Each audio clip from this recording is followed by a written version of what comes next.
Hello good morning मेरी प्यारे students. तो आज से शुरू करने वाले हम लोग कक्षा 8 के विज्ञान के एक सीरीज को, जिसमें कक्षा 8 के विज्ञान के सभी अध्यायों को हम लोग एनसीईआरटी बुक से पढ़ेंगे।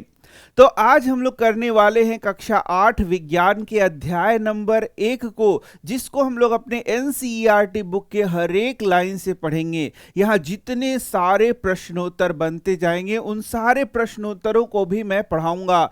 इसी के साथ जो भी ऑब्जेक्टिव बनेगा, लघु उत्तरीय, दीर्घ उत्तरीय, फिल इन द ब्लैंक्स, जो भी क्वेश्चन बनेगा सब क्वेश्चन मैं यहाँ पर कराता चलूंगा। तुम्हें कोई भी समस्या नहीं होगी। तो चलो हम लोग अपने चैप्टर की ओर बढ़ते हैं और हम लोग देखते हैं कि भाई चैप्टर में क्या क्या है, कौन कौन से प्रश्न हैं, क्या क्या चीजें हमें समझनी है। तो चैप्टर का नाम क्या है? फसल उत्पादन एवं प्रबंध। यहां पर हम लोग फसलों की बात कर रहे हैं, कैसे फसलों को उगाया जाता है उसकी बात करेंगे, कौन कौन से फसल उगाने की पद्धति है उन सब चीजों को बात करेंगे और बहुत डिटेल में हर एक चीज को पढ़ेंगे। चलो यहां देखो भूमिका में क्या बोल रहा है। ग्रीष्मावकाश में पहेली एवं बूझो अपने चाचा के घर गए। उनके चाचा एक किसान हैं। एक दिन उन्होंने खेत में कुछ औजार देखे, जैसे कि खुरपी, दरांती, बेलचा, हल इत्यादि। तो यहाँ पर पहेली और बूझो, ग्रीष्मावकाश का समय था, कहाँ जाते हैं? अपने चाचा के यहाँ। उसके चाचा क्या थे? किसान थे। किसान थे तो क्या करते होंगे? खेती करते होंगे। तो उन्होंने उनके घर खेती से संबंधित बहुत सारे औजार देखे। ये था खुरपी, दरांती, बेलचा, हल। शायद इनसे तुम भी परिचित होगे, शायद इसको तुमने भी देखा होगा, क्योंकि मैं जानता हूं बहुत से बच्चे ऐसे हैं जो कि गांव घर से जुड़े हुए हैं और उनके परिवार में भी किसान है, और बहुत से तो बच्चे ऐसे हैं जो कि किसान के घर से ही आते हैं खुद, तो उनको इन चीजों के बारे में ज्यादा नॉलेज होगा। तो चलो तो आगे बढ़ते हैं। बोलता है आप सभी जान पढ़ चुके हैं कि सभी सजीवों को भोजन की आवश्यकता होती है। भाई सभी सजीवों को अपने जीवन को चलाने के लिए किस चीज की आवश्यकता होती है? तो सीधा सा आंसर है भोजन की आवश्यकता होती है। पौधे अपना भोजन स्वयं बना सकते हैं। अब यहां से तुम्हारा एक प्रश्न है कि वे कौन से जीव हैं जो अपना भोजन स्वयं बना सकते हैं? तो उन्हें हम बोलते हैं स्वपोषी। स्वपोषी वैसे जीव हैं, स्वपोषी, जो कि अपना भोजन कैसे बनाते हैं? स्वयं बनाते हैं। जैसे पेड़ पौधे, पेड़ पौधे प्रकाश संश्लेषण के द्वारा अपना भोजन स्वयं बनाते हैं, इसीलिए उन्हें स्वपोषी कहते हैं। इसी के साथ वे सारे जीव जो पोषण के लिए दूसरों पे निर्भर होते हैं, वे अपना भोजन स्वयं नहीं बनाते। जैसे मनुष्य की बात करो, हम अपना भोजन स्वयं नहीं बनाते, अपने भोजन के लिए हम लोग पेड़ पौधों पे निर्भर हैं। इसी के साथ कुछ लोग मांस भी खाते हैं। तो इस तरीके से हम लोग क्या कहलाएंगे? परपोषी। तो बहुत सारे ऐसे जंतु हैं जो कि दूसरों पर भोजन के लिए आश्रित होते हैं, उसे हम क्या कहते हैं? परपोषी कहते हैं। यहां देख भी सकते हो। क्या आपको याद है कि हरे पौधे अपना भोजन किस प्रकार संश्लेषित करते हैं? जल्दी से आंसर करो। प्रकाश संश्लेषण के द्वारा। मनुष्य सहित सभी जंतु भोजन बनाने में असमर्थ हैं, यानी मनुष्य सहित सभी जंतु को हम लोग परपोषी कहते हैं। वे अपना भोजन स्वयं नहीं बनाते। तो जंतुओं के भोजन का स्रोत क्या है? भाई जंतुओं जो है वो भोजन कहाँ से प्राप्त करते हैं? तो वे पेड़ पौधों से प्राप्त करते हैं। कुछ जो जंतु एकदम मांसाहारी होते हैं, वे अन्य जीवों से अपना भोजन को प्राप्त करते हैं।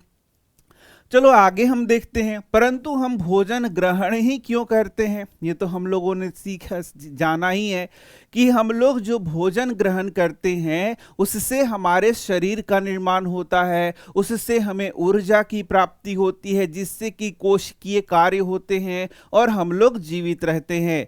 यानी हमारे शरीर को बनाने के लिए, हमारे शरीर को ऊर्जा के लिए, ऊर्जा यानी एनर्जी के लिए क्या चाहिए? तो भोजन चाहिए। आप जानते ही हैं कि सजीव भोजन से प्राप्त ऊर्जा का उपयोग विभिन्न जैविक प्रक्रमों जैसे पाचन, श्वसन एवं उत्सर्जन के संपादन में करते हैं।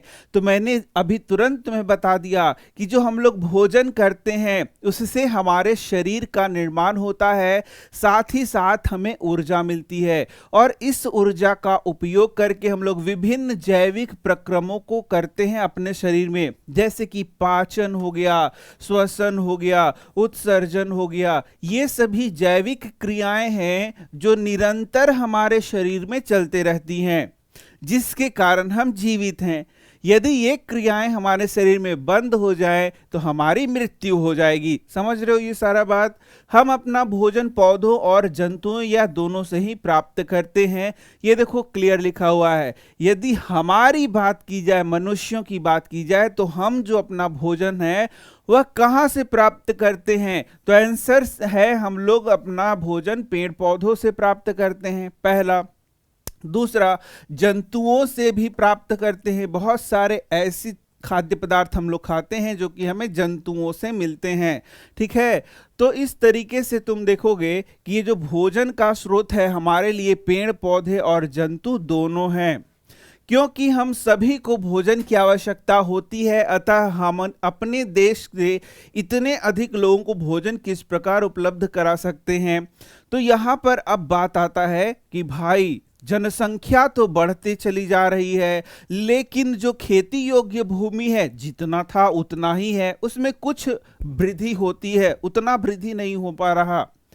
तो भाई आखिर क्या किया जाए? कितनी बड़ी जनसंख्या को उतने जो खेत है उसी में अनाज उगाकर उसका भरण पोषण किया जाए। तो इसका तरीका है कि हम ऐसे तरीके से खेती करें कि जितना खेत है उसी में ज्यादा से ज्यादा अनाज उगा सकें। इसी के साथ यदि पशुधन की बात करें तो जितना पशु है उसी को अच्छे तरीके से हम लोग व्यवस्थित करें तो ज़्यादा से ज़्यादा उससे हमें दूध मिले, ज़्यादा से ज़्यादा अंडा, मांस या फिर मधु की बात करें तो मधु मिले, हनी की बात करें हनी यानी मधु वो प्राप्त हो, और भी बहुत सारे जो एनिमल प्रोडक्ट्स हैं उसको भी हमें चाहिए। तो इस तरीके से हम लोग बहुत बेहतरीन ढंग से प्लांट्स और एनिमल्स दोनों का मैनेजमेंट करते हैं, जिससे कि जितना है उसी में ज़्यादा से ज़्यादा उत्पादन हो। यही हम लोगों को यहाँ पर सीखना भी है। एक विशाल जनसंख्या को भोजन प्रदान करने के लिए इसका नियमित उत्पादन, उचित प्रबंधन एवं वितरण आवश्यक है।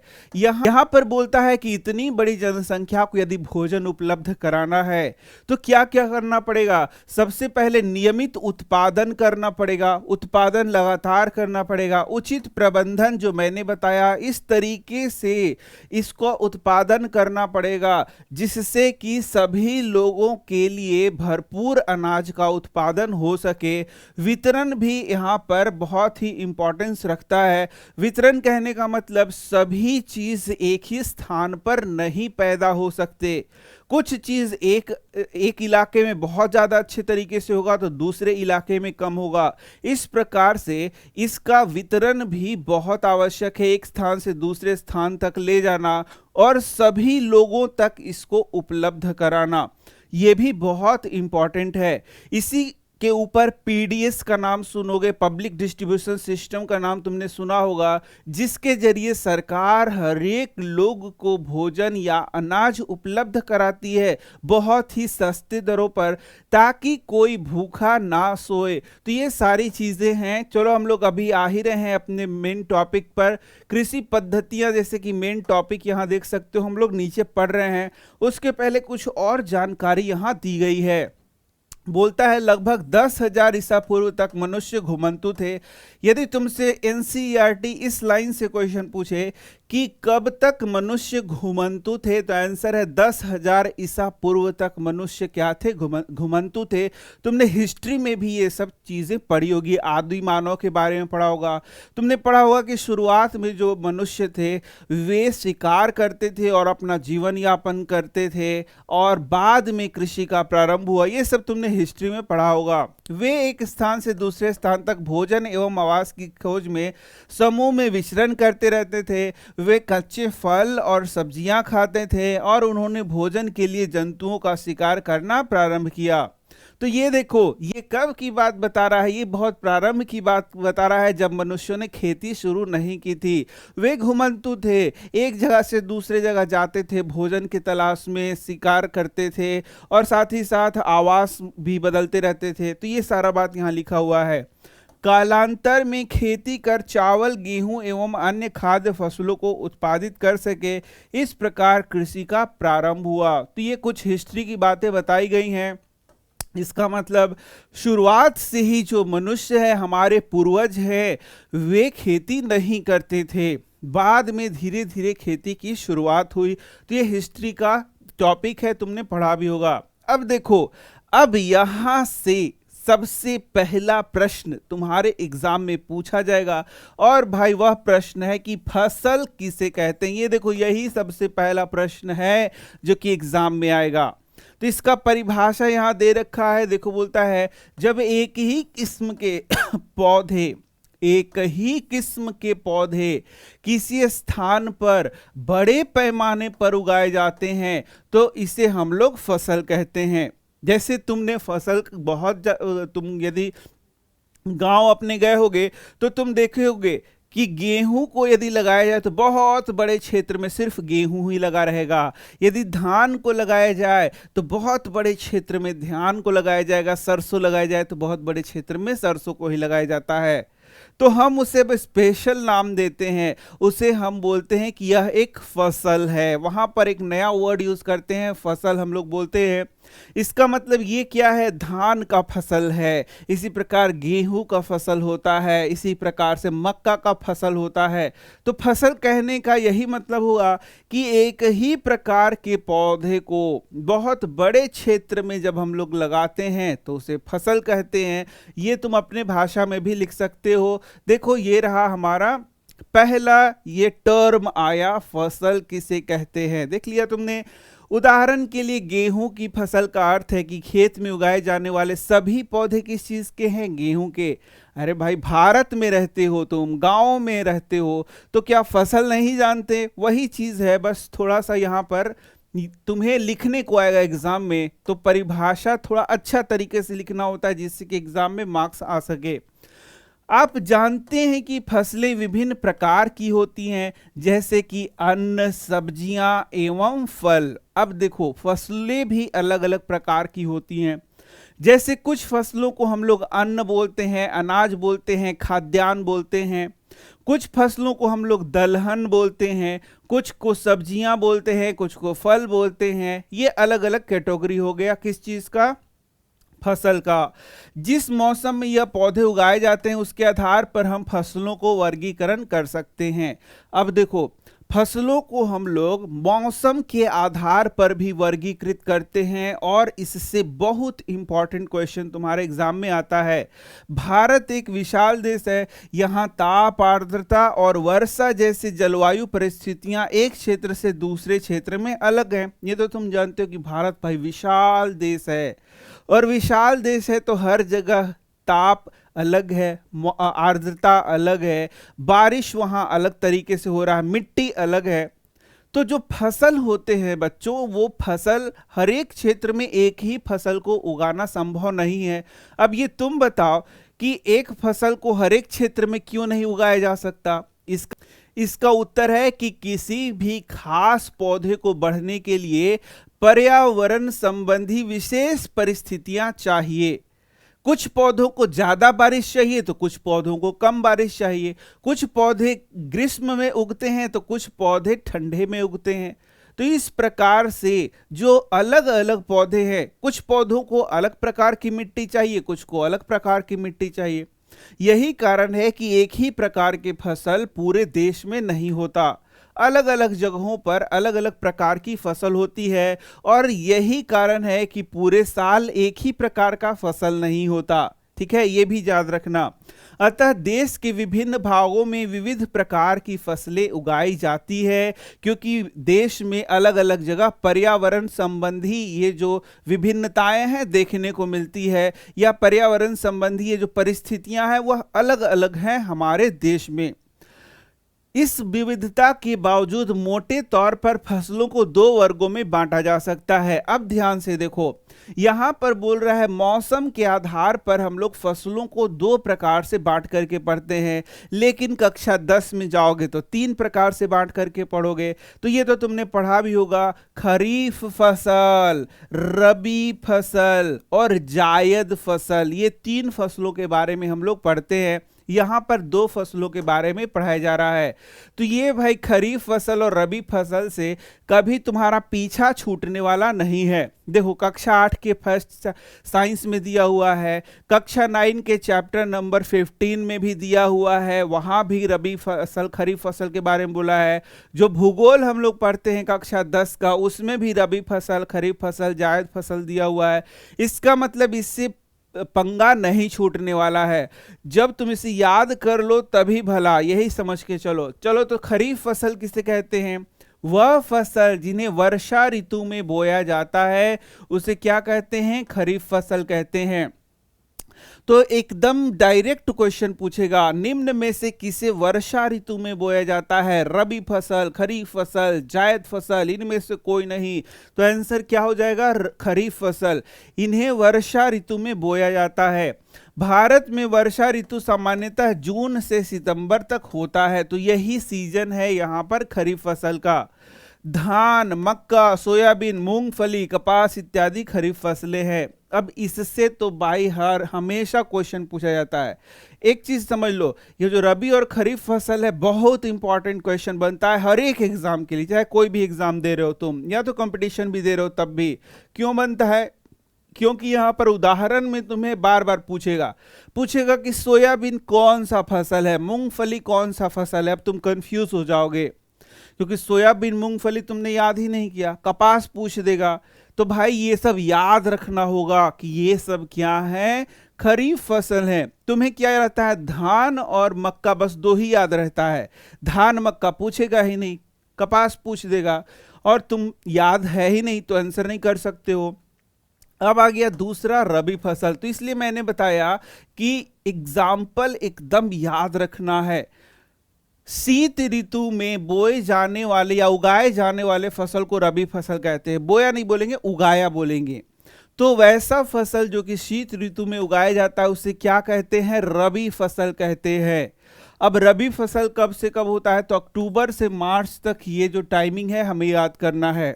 इसके बाद गेहूं, चना, मटर, सरसों, अलसी रबी फसल के उदाहरण हैं। अब तुमसे पूछेगा अलसी कौन सा फसल है?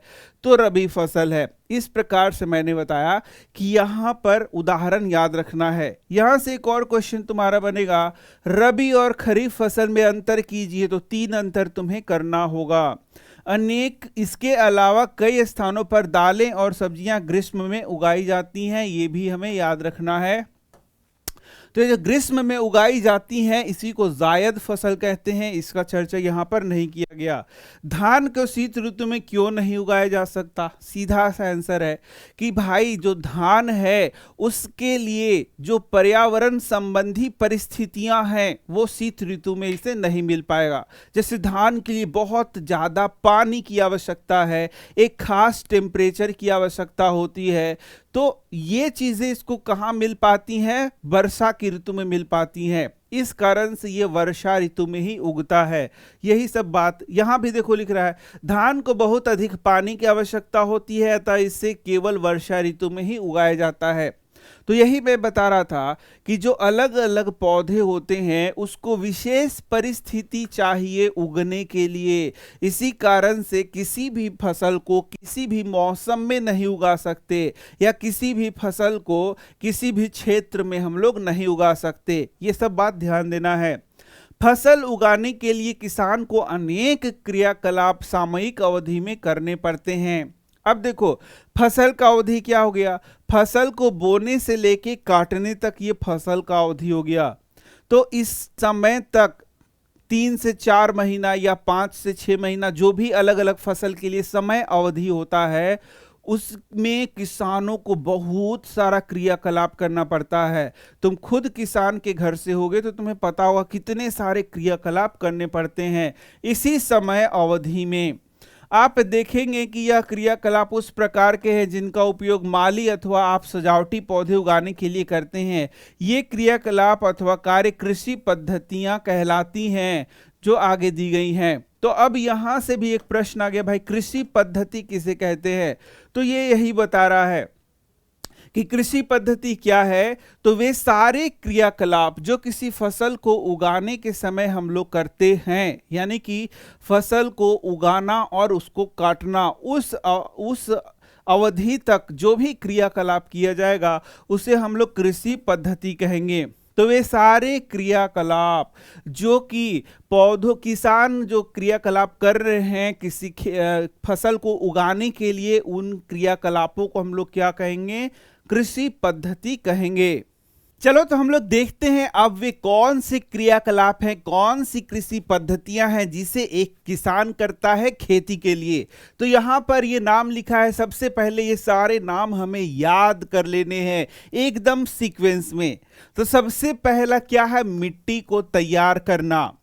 अब देखो, इसके सीक्वेंस को बहुत ज्यादा याद भी नहीं करना है, अपना दिमाग यदि लगाओगे ना तो ये सीक्वेंस खुद से ही याद हो जाएगा। अब जरा सोचो कि यदि तुम्हें खेती करना है तो खेती करने के लिए तुम्हें क्या उगाना है? बीज को उगाना है। तो भाई बीज को यदि उगाना है तो सबसे पहला क्या करेंगे? सबसे पहला तो खेत को हम लोग तैयार करेंगे। तो वही तो बोल रहा है कि यहाँ पर मिट्टी को क्या करना है? तैयार करना है, अपने खेत को तैयार करना है, जिससे कि फिर हम लोग बीज को बो सके। तो जैसे ही खेत को तैयार करेंगे तो दूसरा काम क्या होगा? हम लोग बुआई करेंगे, यानी कि बीज को बो देंगे। ये हो गया दूसरा काम। फिर तीसरा काम क्या करेंगे? उसमें थोड़ा पानी भी डालना होगा, यानी उसमें सिंचाई करेंगे। इसी के साथ उसमें खाद और उर्वरक डालेंगे, जिससे कि उसको पोषण मिल सके। तो बताओ कि ये सारे काम क्या सीक्वेंस में याद रख सकते हैं? बिल्कुल याद रख सकते हैं। इसके बाद उसको सुरक्षा देंगे खरपतवार से, और जब वह पूर्ण रूप से विकसित हो जाएगा तो उसकी कटाई करेंगे, और कटाई करने के बाद क्या करेंगे? उसको सुरक्षित रखेंगे, यानी उसका भंडारण करेंगे। तो ये पॉइंट्स भाई, हर एक पॉइंट तुम्हें याद होना चाहिए। सबसे पहले ये पॉइंट्स याद कर लो, फिर एक एक पॉइंट के भीतर के क्वेश्चंस को हम लोग देखेंगे। तो तुमसे पहला क्वेश्चन यही पूछेगा, कौन कौन सी कृषि पद्धतियां अपनाई जाएंगी? तो ये सारा नाम हम लोग लिख देंगे। और बताओ क्या इसको रटना है? रटना नहीं है, सोच सोच करके इसको आसानी से हम लोग लिख सकते हैं। सबसे पहला क्या करेंगे? मिट्टी को तैयार करेंगे, यानी जिस खेत में हमें बीज को बोना है उसके लिए उसको तैयार करेंगे। क्या ऐसे ही बीज को छिड़क दोगे? नहीं ना। तो उसके लिए मिट्टी को क्या करते हैं? तैयार करते हैं। फसल उगाने से पहले मिट्टी तैयार करना सबसे पहला चरण है। तो ये तो क्वेश्चन के रूप में भी आएगा कि सबसे पहला चरण क्या है फसल को लगाने का? तो मिट्टी को तैयार करना। अच्छा, कभी कभी ये सीक्वेंस में 4 क्वेश्चन पूछ देगा, मतलब क्वेश्चन पूछेगा कि सबसे पहले क्या करेंगे, फिर क्या करेंगे, फिर क्या करेंगे, फिर क्या करेंगे। इस तरीके से सीक्वेंस बनाओ, इस प्रकार से भी क्वेश्चन पूछ सकता है। मिट्टी को पलटना तथा इसे पोला बनाना कृषि का अत्यंत महत्वपूर्ण कार्य है। तो भाई हम लोग सबसे पहले क्या करते हैं? खेत को तैयार करेंगे। खेत को तैयार करना मतलब मिट्टी को तैयार करना। तो जो मिट्टी है वो जमा हुआ रहता है, और जमा हुआ मिट्टी में यदि तुम बीज को डाल दो तो बीज कैसे उगेगा? तो इसके लिए वो जो जमा हुआ मिट्टी है तुम्हारे खेत में, उसको पहले क्या करना पड़ता है? उलटना पुलटना पड़ता है। उस मिट्टी को खोदोगे, वो उसको उल्टो पुलटोगे, फिर पोला बनाना, यानी कि जो मिट्टी है उसको भुरभुरा पूरा बनाओगे, तब जाकर के खेत तैयार होगा, मिट्टी तैयार होगा। इससे इस प्रकार से मिट्टी को हम लोग तैयार करेंगे। आगे सब बता रहा है, बहुत डिटेल में बता रहा है कि मिट्टी तैयार करने के लिए हम लोग हल का यूज करते हैं। यदि तुम्हारा छोटा सा गार्डन है तो कैसे खुरपी से उसको कोड़ते हो या कुदाली से कोड़ते हो, तो वो भी यहाँ पर बताया गया है। ठीक है, चलो यहाँ देखते हैं। इससे जड़ें भूमि में गहराई तक जा सकती हैं। अब तुमसे यदि क्वेश्चन पूछा जाए कि भाई मिट्टी को उलट पुलट क्यों करते हैं, तो काफी सारे कारण हैं। मिट्टी को उलट पुलट करेंगे तभी जो बीज है वह एक खास गहराई तक मिट्टी के अंदर हम लोग डाल सकते हैं, जिससे कि वह जो बीज है फिर वहां अंकुरित होगा और फिर उसका जो जड़ है वह आसानी से नीचे जाएगा। तो ये सब काम कब होगा, जब हम लोग मिट्टी को उलट पुलट करेंगे। पोली मिट्टी में गहराई में धंसी जड़ें भी सरलता से श्वसन कर सकती हैं। अब देखो, पोली मिट्टी या भुरभुरी मिट्टी ऐसा मिट्टी है जो कि एकदम कड़ा नहीं है, तो उसमें क्या होगा, जड़ आसानी से नीचे तक जाएगा, उसमें पानी आसानी से नीचे तक रिसेगा, उसमें जो ऑक्सीजन है वह नीचे आसानी से मिलेगा, तो जो जड़ है वह श्वसन भी आसानी से कर सकेगा। पोली मिट्टी किस प्रकार पौधों की जड़ों को सरलता से श्वसन करने में सहायक है, क्योंकि यदि पोली मिट्टी रहेगी तो उसमें ऑक्सीजन अंदर अच्छा से जाएगा, हवा रहेगा, तो उसमें आसानी से श्वसन हो पाएगा। पोली मिट्टी मिट्टी में रहने वाले केंचुओं और सूक्ष्म जीवों की वृद्धि करने में भी सहायता करती है। अब देखो, केंचुआ जो है कितना इंपॉर्टेंट चीज है किसी खेत के लिए, क्योंकि वह उसके उर्वरा शक्ति को बढ़ाता है। तो केंचुआ के रहने के लिए भी मिट्टी को भुरभुरा होना, पोली होना बहुत जरूरी है। यह जीव किसानों के मित्र हैं। क्वेश्चन पूछता है, निम्न में से कौन किसानों के मित्र के नाम से जाने जाते हैं, तो केंचुआ, क्योंकि यह मिट्टी को और पलटकर पोला करते हैं और ह्यूमस बनाते हैं। अब तुमसे क्वेश्चन पूछेगा कि ये जो केंचुआ है क्या मदद करता है, तो आंसर करेंगे जो केंचुआ है वह मिट्टी को और भुरभुरा और पोला करता है और साथ ही साथ उसमें ह्यूमस की मात्रा को बढ़ाता है, उसके उर्वरा शक्ति को बढ़ाता है। ये सारा चीज हम लोग लिखेंगे। परंतु मिट्टी को पलटना और पोला करना क्यों आवश्यक है, तो ये तो हम लोगों ने देख ही लिया, कई पॉइंट्स यहाँ पर लिखा हुआ है। अब देखो, इसके बारे में और भी बातें लिखी गई हैं।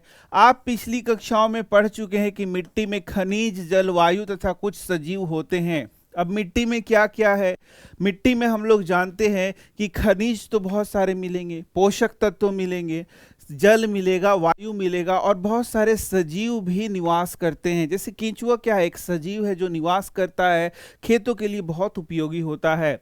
इसके अतिरिक्त मृत पौधे एवं जंतु भी मिट्टी में पाए जाने वाले जीवों द्वारा अपघटित होते हैं। इस प्रक्रम में मृत जीवों में पाए जाने वाले पोषक मिट्टी में नियुक्त होते हैं, यह पोषक पौधों द्वारा अवशोषित किए जाते हैं।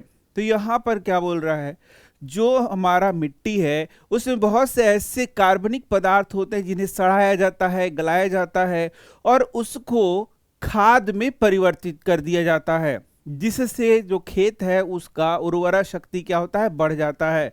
तो वही यहाँ भी बोल रहा है, यहाँ कुछ खास वर्ड बोल रहा है, मृत जीव बोल रहा है, अपघटित बोल रहा है। तो अपघटन का क्या मतलब हुआ, जैसे कि खेत है, वहां पर मान लो पत्तियां गिरी हुई हैं, तो कुछ दिनों बाद वो पत्तियां तुम वहां नहीं पाओगे, क्योंकि उनको मृत जीवी हैं या फिर मृत जीवी जैसे कि कवक हो गया या फिर सूक्ष्म जीव हो गए, वे क्या करते हैं, उसको सड़ाते हैं, गलाते हैं और वापस से उसको मिट्टी में मिला देते हैं, जिससे कि मिट्टी का पोषक तत्व क्या होता है, बढ़ जाता है।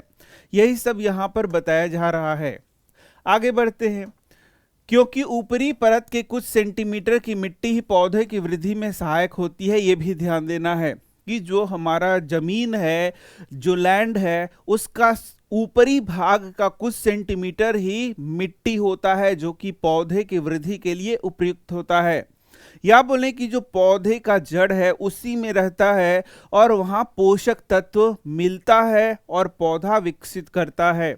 इसे उलटने, पलटने और पोला करने से पोषक पदार्थ ऊपर आ जाते हैं और पौधे इन पोषक पदार्थों का उपयोग कर सकते हैं। तो जैसे बताया गया कि भाई मिट्टी को उलटना पुलटना क्यों आवश्यक है, ऐसे एक प्रश्न आ गया, तो इसका उत्तर में कई पॉइंट्स हम लोग लिख सकते हैं। जैसे पहला पॉइंट लिख सकते हैं कि मिट्टी को उलटने पुलटने पोला करने के कारण जो जड़ है वह आसानी से अंदर चला जाता है, पहला पॉइंट हो गया। दूसरा, जड़ को आसानी से पोषक तत्व मिलता है। तीसरा, जड़ को ऑक्सीजन आसानी से मिलता है। चौथा, उलटने पुलटने से पोषक तत्व ऊपर आ जाते हैं मिट्टी के। पांचवा, इसमें सूक्ष्म जीवों की वृद्धि हो जाती है। इस प्रकार से 6-7 पॉइंट्स हम लोग बना करके लिख सकते हैं इस क्वेश्चन के आंसर में, और ये बहुत इंपॉर्टेंट क्वेश्चन है। ठीक है, अतः मिट्टी को उलटना पलटना एवं पोला करना फसल उगाने के लिए अत्यंत महत्वपूर्ण है। अब इस लाइन को भी क्वेश्चन के रूप में भी लिख सकता है कि मिट्टी को उलटना पुलटना पोला करना फसल उगाने के लिए क्यों आवश्यक है, तो फिर तुम्हें 4-5 पॉइंट्स वहां पर बनाने होंगे। अब देखो, इस प्रकार के क्वेश्चन में पॉइंट्स बना करके यदि हम लोग लिखते हैं तो ज्यादा मार्क्स हमें आते हैं, इसीलिए इसे पॉइंट्स बना करके ही हमें लिखना चाहिए। अब आगे हम लोग बढ़ते हैं, आगे देख सकते हो। तो भाई ये जो हम लोगों ने पढ़ा कि मिट्टी को उलटना पुलटना पोला बनाना, इसके लिए क्या एक वर्ड है कोई, तो आंसर है यस, इसके लिए एक वर्ड भी है, तो ये बोलता है जुताई। ठीक है, तो मिट्टी को उलटना पलटना एवं पोला करने को क्या कहते हैं, तो आंसर है जुताई। तो यहां से भी प्रश्न आ सकता है कि भाई जो खेत है उसका जुताई का क्या क्या फायदा है, तो फिर से वही पीछे वाला 5 पॉइंट हम लोग लिख सकते हैं। या क्वेश्चन बोलेगा कि बीज लगाने के पहले खेतों की जुताई क्यों की जाती है, तब भी पीछे का पॉइंट्स हम लोग लिख सकते हैं। तो ये क्वेश्चंस तुमको कई तरीके से पूछे जा सकते हैं। तो अब यहां से तुमने सीख लिया जुताई क्या होता है, कि भाई मिट्टी को उलटना है पुलटना है पोला करना है, तो कैसे, हाथ से करना है क्या, हाथ से कर पाओगे, आंसर है नहीं, हाथ से तो बिल्कुल ही नहीं कर पाएंगे। तो इसके लिए हम लोग जो सबसे छोटा यंत्र है हमारे पास कुदाली है, कुदाली के द्वारा कर सकते हैं। लेकिन भाई यदि बहुत बड़ा खेत है, क्या कुदाली की मदद से करोगे, तो आंसर नहीं, तब फिर हल की मदद से कर सकते हैं। अरे हल नहीं देखा है क्या, कुदाली भी देखा है तुमने, हल भी देखा है।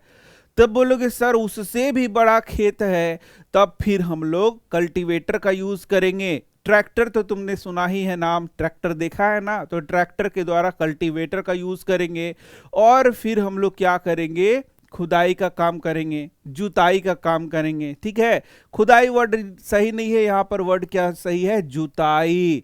तो खेत का हम लोग फिर क्या करते हैं, जुताई करते हैं। समझ रहे हो बात को, देखो सब लिखा हुआ है, इसे हल चलाकर कर सकते हैं।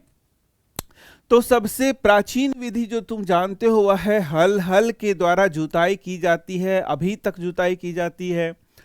हल लकड़ी अथवा लोहे के बने होते हैं। अब हल कैसे बने होते हैं, तो या लकड़ी का बना होगा और उसमें लोहा का भी उपयोग होता है। यदि मिट्टी अत्यंत सूखी है तो जुताई से पहले इसे पानी देने की आवश्यकता भी पड़ सकती है। अब ध्यान देना भाई, मिट्टी जो है हो सकता है बहुत कड़ा हो, वह जो जमीन का भाग है वो बहुत कड़ा हो, तब उसमें कैसे जुताई किया जाएगा, तो उसके लिए किसान क्या करते हैं, पहले उसको थोड़ा पानी उसमें डाल देते हैं, उसके बाद जुताई करने से आसान पड़ता है। तो ये जो बच्चे खेती से जुड़े हुए हैं उनको तो ये भली भांति सब पता ही है। जुते हुए खेत में मिट्टी के बड़े बड़े ढेले भी हो सकते हैं। अब देखो, अब जब खेत की जुताई करते हैं तो बड़े बड़े ढेले हमें देखने को मिल सकते हैं। यहां मैं दिखा भी दे रहा हूं तुम्हें, ये तो बहुत सारे बच्चों के एक्सपीरियंस भी होगा, ये देखना। तो यदि हम लोग खेत की जुताई करते हैं तो कभी कभी क्या होता है, बड़ा बड़ा ढेला इस प्रकार से बन जाता है जुताई के समय। इन्हें हम लोग क्रम्स के नाम से भी जानते हैं इंग्लिश में। और यदि ये इस तरीके का ढेला ढेला तुम्हारे खेत में आ जाएगा तो बताओ फिर कैसे बुआई करोगे, बीज कैसे बोओगे। तो क्या करेंगे, सबसे पहले जुताई करते हैं, और जो बड़े बड़े इस तरीके के ढेले हो जाते हैं उनको फोड़ा जाता है, और उनको क्या किया जाता है, फिर समतल किया जाता है, खेत को क्या किया जाता है, समतल किया जाता है। तो उसके लिए भी यहाँ देख सकते हो इस तरीके का यंत्र है, इसके द्वारा हम लोग क्या करते हैं, जो बड़े बड़े ढेले हैं उसको फोड़ते हैं और फिर खेत को समतल करते हैं। या फिर पाटल यूज किया जा रहा है यहाँ पर वर्ड, एक पाटल जो कि प्राचीन समय से ही यूज किया जाता है, उसका उपयोग करते हैं, और बड़े बड़े जो ढेले हैं उसको तोड़ा जाता है, तोड़ करके फिर हम लोग प्लेन करते हैं खेत को। तो सबसे पहले खेत का जुताई करते हैं, बड़े बड़े जो ढेले आएंगे उसको हम लोग तोड़ देंगे और फिर समतल करते हैं, ये सारा चीज किया जाता है। तो वही यहां भी बोल रहा है कि जूते हुए खेत में मिट्टी के बड़े बड़े ढेले हो सकते हैं, इन्हें एक पाटल की सहायता से तोड़ना आवश्यक है। तो ये क्वेश्चन याद रखो, हिंदी में पूछ सकता है कि किसके द्वारा इसको हम लोग समतल कहते हैं, तो पाटल के द्वारा। यहां देखो लिखा हुआ है, बुआई एवं सिंचाई के लिए खेत को समतल करना आवश्यक है, यह कार्य पाटल के द्वारा किया जाता है। तो जो बुआई है, सिंचाई है, इसके लिए भाई खेत जो हम लोग तैयार करें उसको ढंग से तैयार करना है। सबसे पहले उसको हम लोग जुताई करेंगे, ढेला जो होगा उसको फोड़ाई करेंगे। उसको किसकी मदद से तोड़ते हैं, तो पाटल की मदद से। देखो यहाँ पर लिखा हुआ है। तो इसके द्वारा फिर हम लोग क्या करते हैं, उसको समतल करते हैं। तो यहां देख सकते हो, देखो किस प्रकार से यहाँ खेत का क्या किया जा रहा है, जुताई किया जा रहा है। यहां देख सकते हो तुम, दिखाया जा रहा है।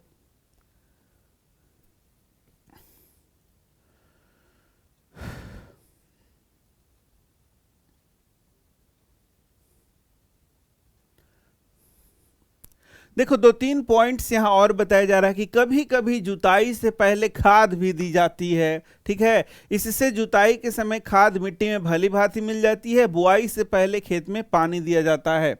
तो ये हम लोगों ने देख लिया, सबसे पहले खेत तैयार करना है, उसमें पानी की मात्रा, नमी की मात्रा भी हमें देखना है। यदि पानी नहीं है, बारिश का समय नहीं है, तो भाई पानी भी डालना पड़ेगा, तब जाके जो बीज है उसका अंकुरण सही से हो पाएगा, ये बता रहा है। अब देखो कृषि औजार यहां पर, तो भाई जो कृषि करते हैं हम लोग हाथ से, तो हाथ से ऐसे नहीं खुदाई करना शुरू कर देंगे, उसके लिए कुछ औजार का उपयोग करेंगे। जैसे मैंने कई औजार का नाम भी बताया, तो वही बोल रहा है कृषि औजार।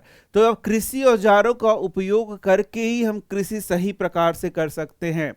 अच्छी उपज के लिए बुआई से पहले मिट्टी को भुरभुरा करना आवश्यक है। यह कार्य अनेक औजारों से किया जाता है। हल है, कुदाली है, कल्टीवेटर इस कार्य में उपयोग में लाए जाते हैं। अभी तो तुरंत मैंने बता दिया कि यदि छोटा सा तुम्हारे पास खेत है तो कुदाली लोगे, एकदम धार धार कुदाली से उसको क्या करोगे, अपना खेत को तैयार कर लोगे, मिट्टी को तैयार कर लोगे।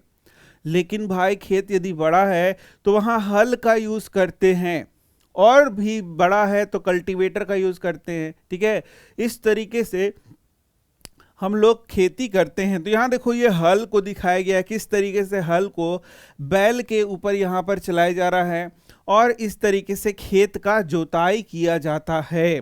तो ये सब चीज यहाँ पर तुम देख सकते हो। अब चलो यहाँ पर हल के बारे में बताया जा रहा है। क्वेश्चन पूछेगा कि हल की बनावट को लिखें, हल कैसा होता है लिखें, इस तरीके से क्वेश्चन आएगा। तो यहां देखो क्या लिख रहा है, प्राचीन काल से ही हल का उपयोग जुताई, खाद उर्वरक मिलाने, खरपतवार निकालने एवं मिट्टी खुरचने के लिए किया जाता है। तो हम लोग एक काम तो जानते ही हैं कि जो हल है उससे जुताई का काम किया जाता है। इसी के साथ साथ बोल रहा है कि खाद और उर्वरक मिलाने के लिए भी हल का उपयोग करते हैं।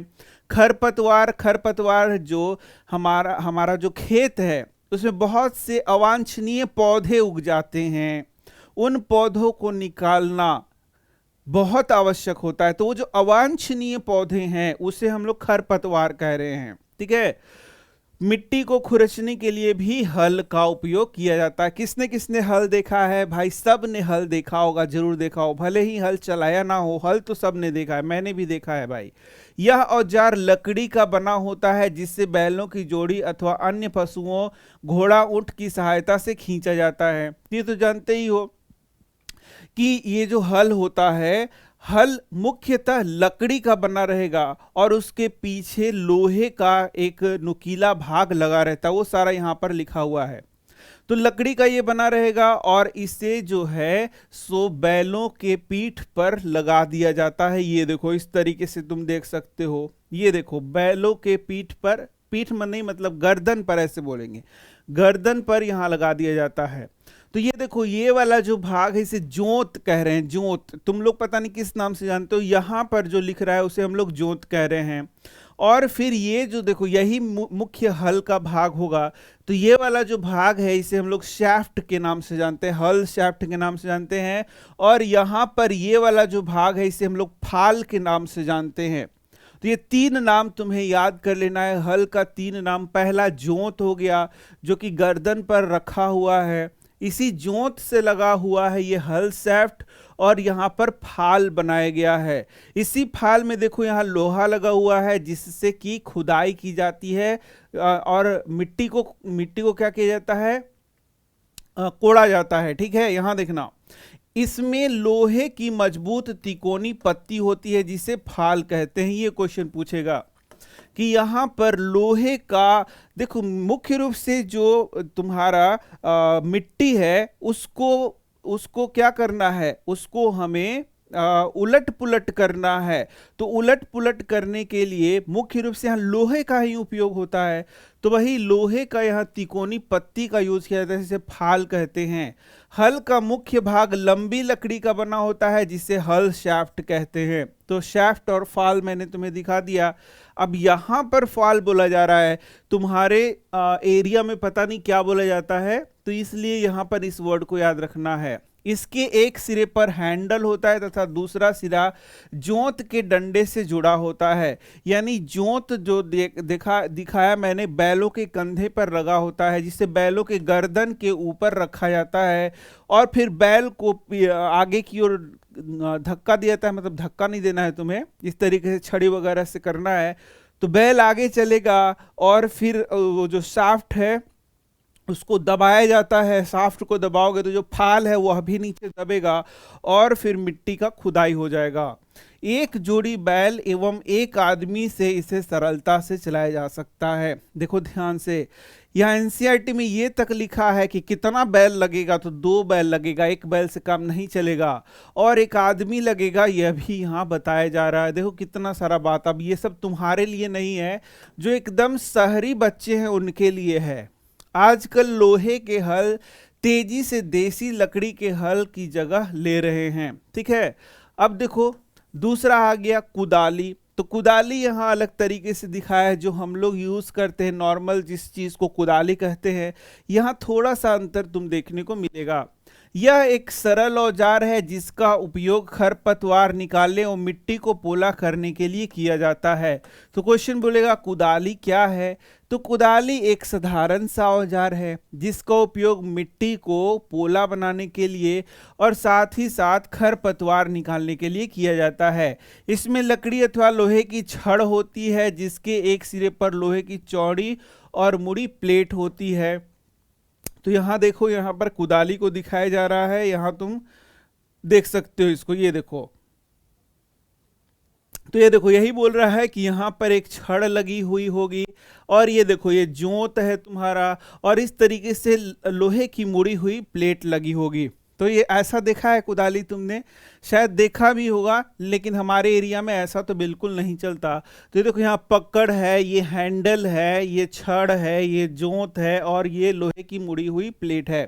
तो इसी मुड़ी हुई प्लेट से मिट्टी को क्या किया जाता है, पोला बनाया जाता है, जो ब्लेड की तरह कार्य करती है। इसका दूसरा सिरा पशुओं के द्वारा खींचा जाता है। तो देखो ये जो बताया जा रहा है इसको पशुओं के द्वारा खींचने को बोल रहा है। तो इस प्रकार का कुदाली शायद तुमने नहीं देखा हो, लेकिन ये यहाँ पर हमें पढ़ाया गया है। इसके बाद है कल्टीवेटर। ये तो सब तुम लोगों ने देखा है भाई, ट्रैक्टर तो देखा है ना, ट्रैक्टर के पीछे जो लगा रहता है कल्टीवेटर, उसी के बारे में ये बोल रहा है। आजकल जुताई ट्रैक्टर द्वारा संचालित कल्टीवेटर से की जाती है। कल्टीवेटर का उपयोग से श्रम एवं समय दोनों बचता है। तो ये देखो जो ट्रैक्टर है उसके पीछे बहुत सारी चीज़ों को लगाया जाता है, जैसे तुम जानते हो, जैसे कि इसके पीछे जो सीड ड्रिल है उस तरीके का भी चीज़ लगाया जाता है जिससे कि बुआई की जाए। फिर इस प्रकार से मतलब बहुत सारा औजार मैंने देखा है जिसको लगाया जाता है ट्रैक्टर के पीछे, और उसका उपयोग क्या होता है, उसका उपयोग अलग अलग होता है।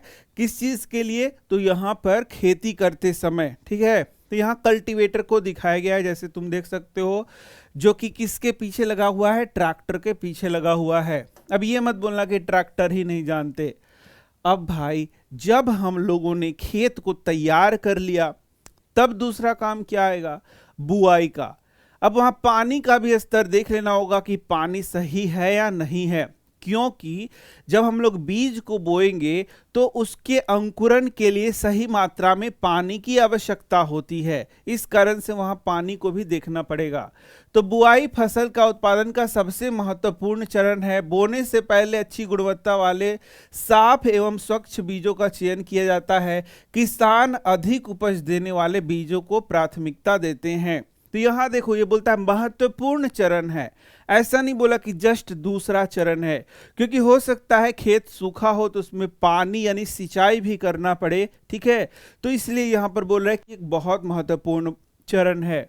अब बीज को हम लोग जो है सो कई तरीके से उसको ध्यान से अपना चयन करते हैं कि भाई कौन सा अच्छा बीज है। ऐसा नहीं कि सड़ा हुआ बीज पूरा डाल दिया तो सारा मेहनत ही बर्बाद हो जाएगा।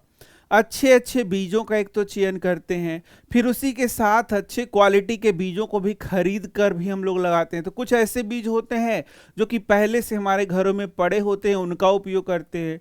कुछ ऐसे फसल होते हैं जिनके बीजों को हम लोग विशेष रूप से जाकर मार्केट से खरीद कर लाते हैं, फिर उनको लगाते हैं।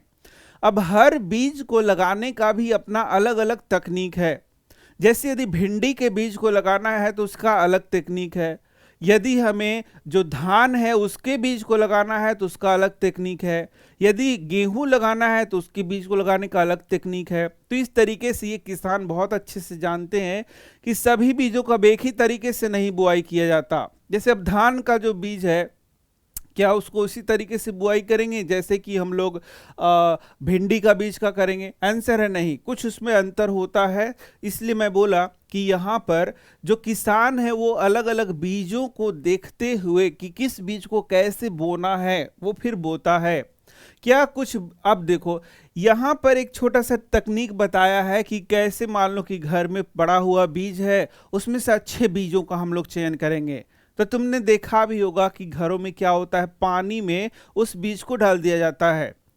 उस बीज को जब डाला जाएगा तो जो अच्छे बीज होते हैं वह नीचे बैठ जाते हैं, जो खराब बीज होते हैं, सड़े हुए बीज होते हैं, वह ऊपर तैरना शुरू कर देते हैं। तो किसान इसका बहुत उपयोग करते हैं अच्छे बीज को चुनने के लिए, ठीक है। तो ये यहाँ पर बताया जा रहा है।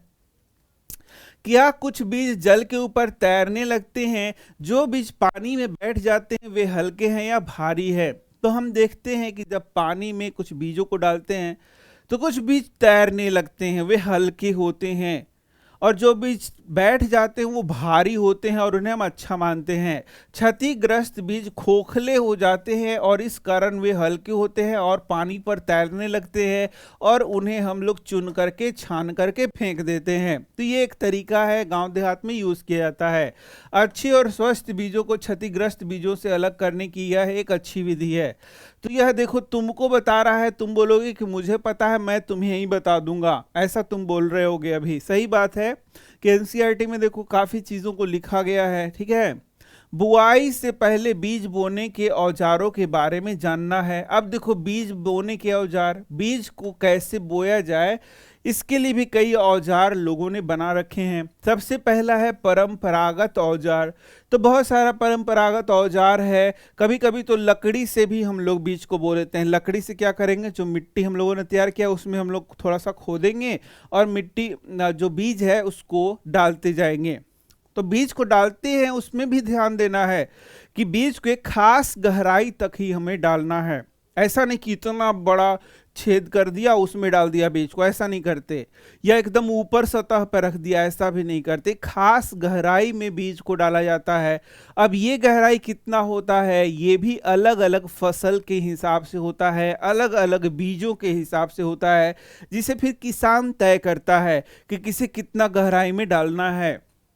परंपरागत रूप से बीजों का बुआई में इस्तेमाल किया जाने वाला औजार कीप के आकार का होता है। यह शायद तुमने देखा होगा।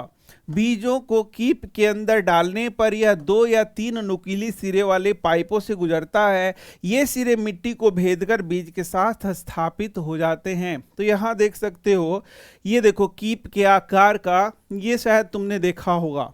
ऊपर तो ये कीप के आकार का होता है और नीचे जो है तो 2 या 3 इस तरीके से छिद्र बने होते हैं। तो ऊपर से बीज डालेंगे और नीचे ये खास गहराई पर बीज को क्या कर देता है, बो देता है। इस प्रकार से यहाँ पर ये बताया जा रहा है। तो ये पारंपरिक तरीका हो गया, एक यहाँ पर ये बता रहा है। अब इसी के साथ तुम देख सकते हो यहाँ सीड ड्रिल को दिखाया गया है। तो यह एक आधुनिक तरीका है बीज बोने का। ये देखो सीड ड्रिल, यहाँ देखो ये सीड ड्रिल यहाँ पर मैंने एक लगा रखा है। किस तरीके से सीड ड्रिल के द्वारा ये जो मिट्टी है उसमें बीज को खास गहराई में खास दूरी पर डाला जा रहा है। तो इस तरीके से ये तुम देख सकते हो आधुनिक तरीका भी। तुम्हें अब वर्ड याद रखना है सीड ड्रिल। सीड ड्रिल क्या होता है? एक ऐसा आधुनिक औजार है जो बीजों को बोने के लिए उपयोग में लाया जाता है। आजकल बुआई के लिए ट्रैक्टर द्वारा संचालित सीड ड्रिल का उपयोग होता है। तो यहाँ जैसे मैंने दिखा भी दिया तुम्हें, ये देखो ये ट्रैक्टर आगे लगा हुआ है। यहाँ ध्यान से देखोगे तो ये देखो ये चक्का दिख रहा है तुम्हें, ये ट्रैक्टर आगे लगा हुआ है, इसके पीछे सीड ड्रिल लगा हुआ है जिसके द्वारा फिर बुआई की जा रही है। तो तुम जानते ही हो बड़े स्तर पर यदि खेती करना है तो मुख्य रूप से हम लोग ट्रैक्टर का यूज करते हैं, और ट्रैक्टर में अलग अलग पीछे औजार को बदल बदल कर हम लोग नए नए चीजों का कार्य को संपादित करते हैं। इसके द्वारा बीजों में समान दूरी और समान गहराई बनी रहती है। यही बात मैं बता रहा था कि यदि बीजों की बुआई करना है हमें तो खास ध्यान देना है कि गहराई समान होना चाहिए, बहुत ज्यादा गहरा बहुत कम गहरा भी नहीं होना चाहिए, और इसी के साथ समान दूरी पर भी इनको होना चाहिए। दूरी भी हम लोग तय करते हैं, ऐसा नहीं कि सभी बीजों को एकदम सटा सटा के बो देंगे, कुछ खास स्पेस उनके बीच में रखते हैं। अब ये भी अलग अलग पौधों के अनुसार होता है। जैसे अब बैंगन जो तुम लगा रहे हो और जो सरसों लगा रहे हो, उसमें जो हम लोग पौधे का यूज कर रहे हैं तो उसके बीच का जो डिफरेंस है उस पर ध्यान दिया था। किसी में कम दूरी पर लगाएंगे, किसी में ज़्यादा दूरी पे लगाएंगे। जैसे आलू है, अब आलू को लगाना है तो उसको एक लाइन में लगाएंगे। इस तरीके से ये मैं बता रहा हूँ, ठीक है। यह सुनिश्चित करता है कि बुआई के बाद बीज मिट्टी द्वारा ढक जाए। इससे बीज को पक्षियों द्वारा खाए जाने से रोका जा सकता है। सीड ड्रिल द्वारा बुआई करने से समय एवं श्रम दोनों का बचत होता है। तो ये सब तो हम लोगों ने सीख लिया है कि जब भी हम लोग मशीन का उपयोग करते हैं तो उसमें श्रम का भी बचत होता है, उसमें समय का भी बचत होता है। बड़े क्षेत्र में आसानी से खेती किया जा सकता है, लेकिन ये महंगा भी होता है। ये सब चीज जानना। पौधों को अत्यधिक घने होने से रोकने के लिए बीजों के बीच उचित दूरी होना अत्यंत महत्वपूर्ण है।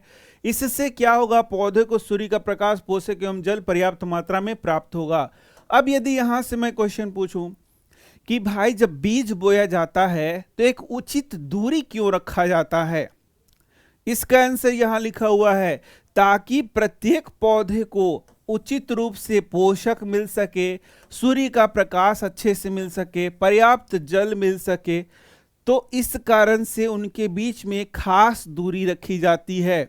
अब ये दूरी कितना रखा जाए ये किसान को पता है। हर एक फसल के लिए ये दूरी अलग अलग हो सकता है। बार बार बता रहा हूं, हर एक फसल के लिए एक ही दूरी हो ऐसी बात नहीं है।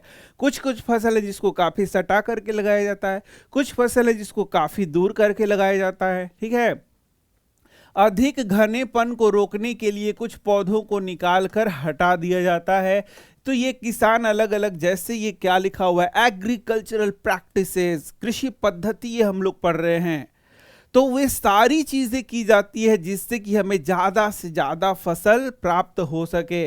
अब नेक्स्ट हमारा है खाद एवं उर्वरक। बहुत इंपॉर्टेंट है, VVI है, वेरी वेरी इंपॉर्टेंट है, क्योंकि इससे बहुत ज्यादा क्वेश्चन आता है। सबसे पहला तो क्वेश्चन यही है कि खाद और उर्वरक में क्या अंतर है, खाद किसे कहते हैं, उर्वरक किसे कहते हैं, क्या क्या विशेषताएं होती हैं। तो इससे बहुत सारे क्वेश्चन तुम्हारे बनते हैं।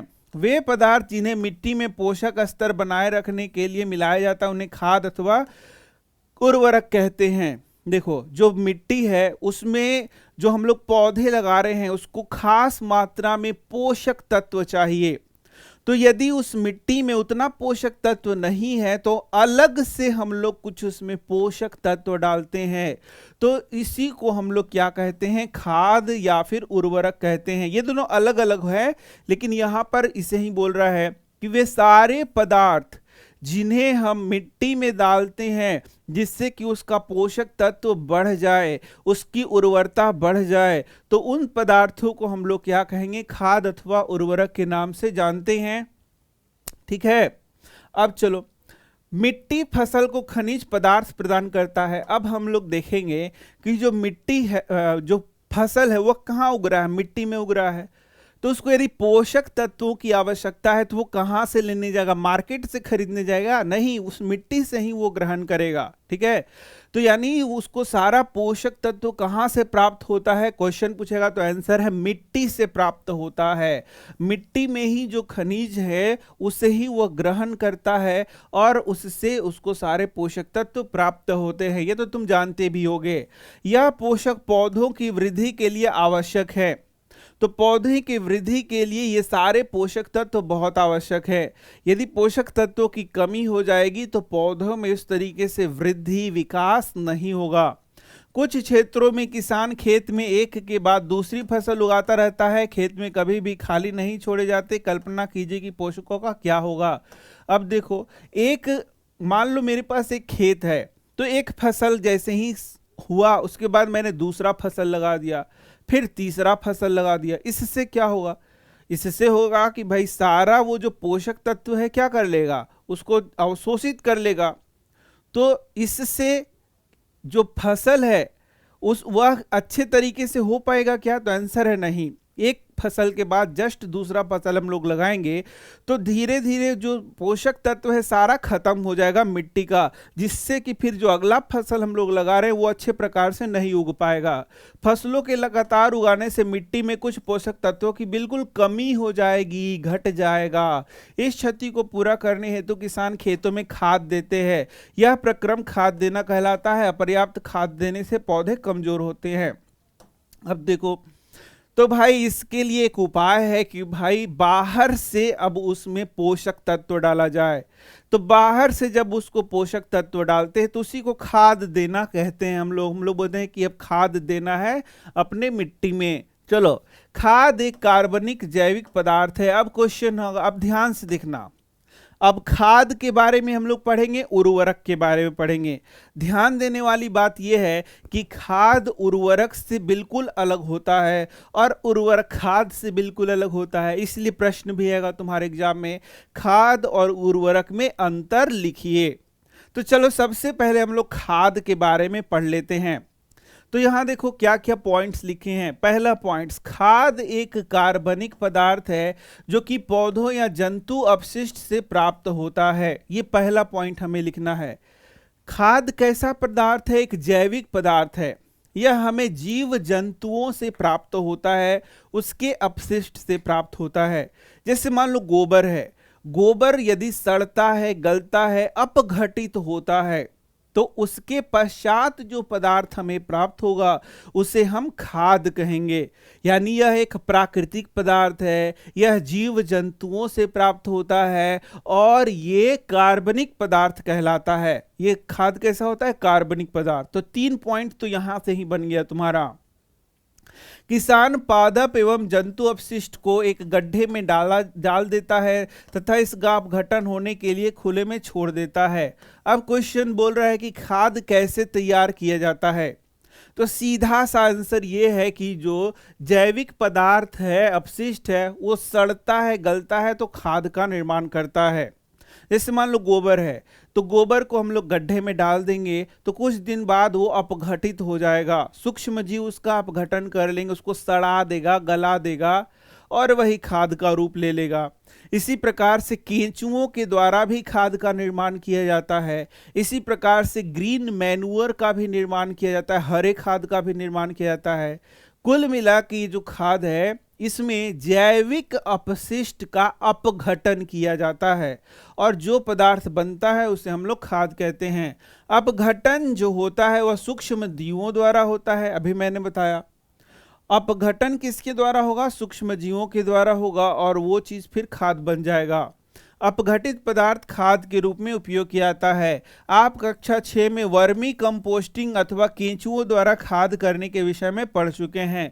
तो ये मैंने अभी तुरंत बताया कि कुछ खाद कैसे बनाए जाएंगे। सिंपल कंपोस्टिंग होगा, उसको कंपोस्टिंग कहते हैं। गड्ढा खोद दिया, उसमें गोबर डाल दिया या फिर जो भी अपशिष्ट है, जैसे मान लो कि छिलका वगैरह बहुत सारा घर में होता है उसको डाल दिया, पत्तियों को डाल दिया, स्ट्रॉस को डाल दिया, सब डाल दिया। फिर वो कुछ दिनों तक सड़ता है, गलता है, तो वह खाद बन जाएगा, उसको सिंपल कंपोस्टिंग कहेंगे। लेकिन इसमें यदि केंचुओं का भी उपयोग किया जाएगा, तो केंचुओं के द्वारा खाद बनाया जाएगा, तो उसको हम लोग वर्मी कंपोस्ट कहते हैं, यानी केंचुओं के द्वारा यहाँ पर खाद का निर्माण किया जाता है। समझ में आ रहा है, ये सारा बात लिखा हुआ है। चलो, तो ये एक एक्टिविटी दिया गया है, यहां देखना। आगे हम लोग देखते हैं, क्या तीनों गिलासों में पौधों की वृद्धि की गति एक समान है? किस गिलास में पौधों की वृद्धि बेहतर है, किस गिलास में पौधों की वृद्धि सबसे अधिक है? यहां देखना, हम लोग उर्वरक के बारे में अब पढ़ेंगे। अभी हम लोगों ने खाद के बारे में पढ़ लिया, अब उर्वरक के बारे में पढ़ेंगे। और ध्यान से देखना, थोड़ा थोड़ा अंतर भी मैं बात करूंगा। चलो देखते हैं उर्वरक क्या है। तो उर्वरक रासायनिक पदार्थ है। यहां देखो, पहला अंतर भी हमें मिल गया। खाद क्या है? एक जैविक पदार्थ है, एक अकार्बनिक पदार्थ है, एक प्राकृतिक पदार्थ है, और उन सब में अच्छा लिखेंगे कि अकार्बनिक पदार्थ है।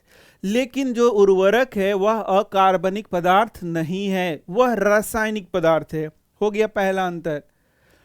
जो खाद था उसको हम लोगों ने फील्ड में बनाया था, यानी कि खेतों में तैयार किया था, लेकिन उर्वरक को हम लोग कहां तैयार करते हैं? फैक्ट्रीज में तैयार करते हैं। दूसरा अंतर हो गया, जो खाद है उसमें बहुत ज्यादा प्रचुर मात्रा में पोषक तत्व नहीं होता, यह भी ध्यान लो।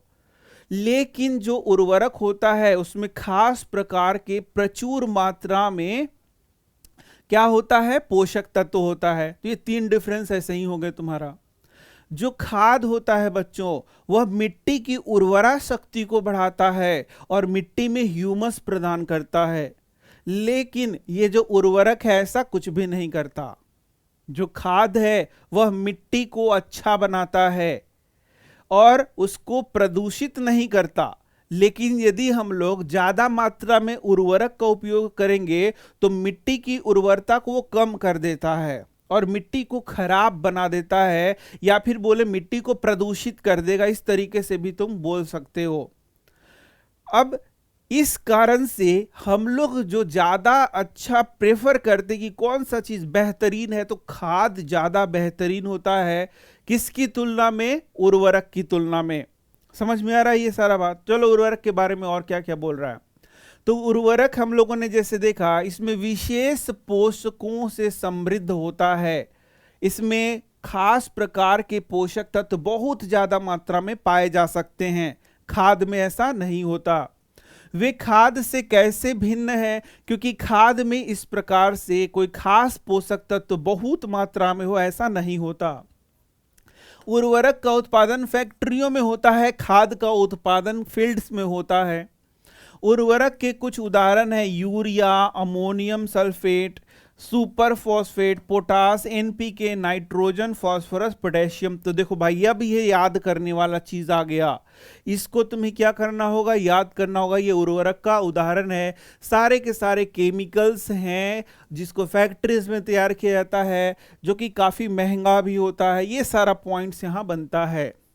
इनके उपयोग से किसानों को गेहूं, धान तथा मक्का जैसे फसलों की अच्छी उपज प्राप्त करने में सहायता मिलती है। अब उर्वरक हम लोगों ने देख लिया कि इनमें खास पोषक तत्व भरपूर मात्रा में होते हैं, इसलिए इसका उपयोग करके बहुत प्रचुर मात्रा में क्या किया जाता है? खाद्यान्नों का उत्पादन किया जाता है। परंतु उर्वरकों का अत्यधिक उपयोग से मिट्टी की उर्वरता घट जाती है। हाँ, ये ध्यान रखना कि यदि बहुत ज्यादा मात्रा में उर्वरक का उपयोग करेंगे तो मिट्टी का उर्वरता क्या होगा? घट जाएगा, मिट्टी प्रदूषित हो जाएगा। यही समझ के चलो। यह जल प्रदूषण का भी स्रोत बन गया है।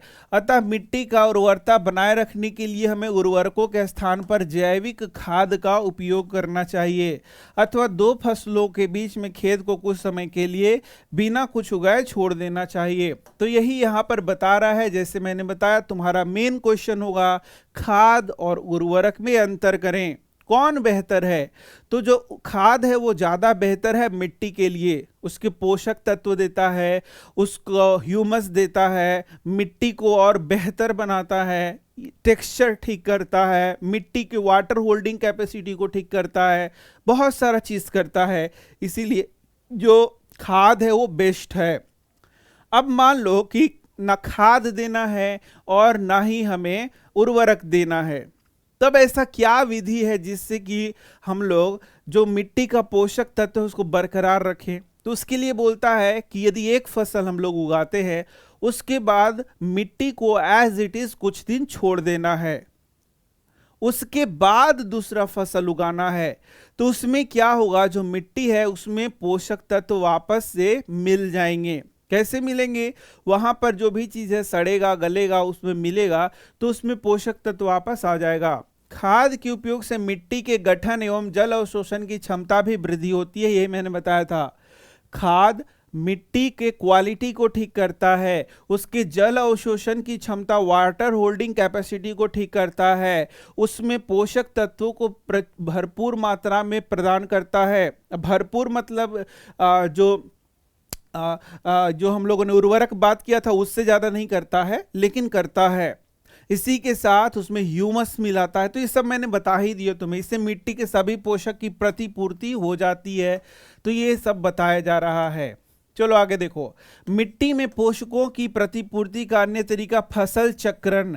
यह एक फसल के बाद, अभी मैंने जैसे बताया फसल चक्रण क्या कह रहा है, यहां ध्यान से देखना, फसल चक्रण नया चीज बता रहा है। यह एक फसल के बाद खेत में दूसरे किस्म की फसल एकांतर क्रम में उगाकर किया जा सकता है। अभी मैंने एक तरीका बताया कि एक फसल के बाद कुछ समय तक खेत को छोड़ दिया जाए, फिर दूसरा फसल उगाया जाए, इससे मिट्टी की उर्वरता बढ़ती है। लेकिन अब एक और तरीका बता रहा है जिसे हम लोग फसल चक्र कह रहे हैं। इस फसल चक्र में क्या कहता है, क्वेश्चन पूछेगा फसल चक्र क्या है, यहां देखना। तो आंसर करेंगे, यह यदि एक फसल के बाद हम लोग उसी खेत में दूसरे किस्म की फसल को एकांतर क्रम में उगाते हैं तो उसे हम लोग फसल चक्र कहते हैं। और यूजुअली यहां पर एक फसल दलहन का हम लोग भी लगाते हैं। जैसे एक फसल हम लोगों ने कुछ लगाया, फिर उसके बाद दूसरा फसल, तो इस क्रम में यदि हम लोग लगाते हैं तो वहां पर मिट्टी की उर्वरता बरकरार रहती है।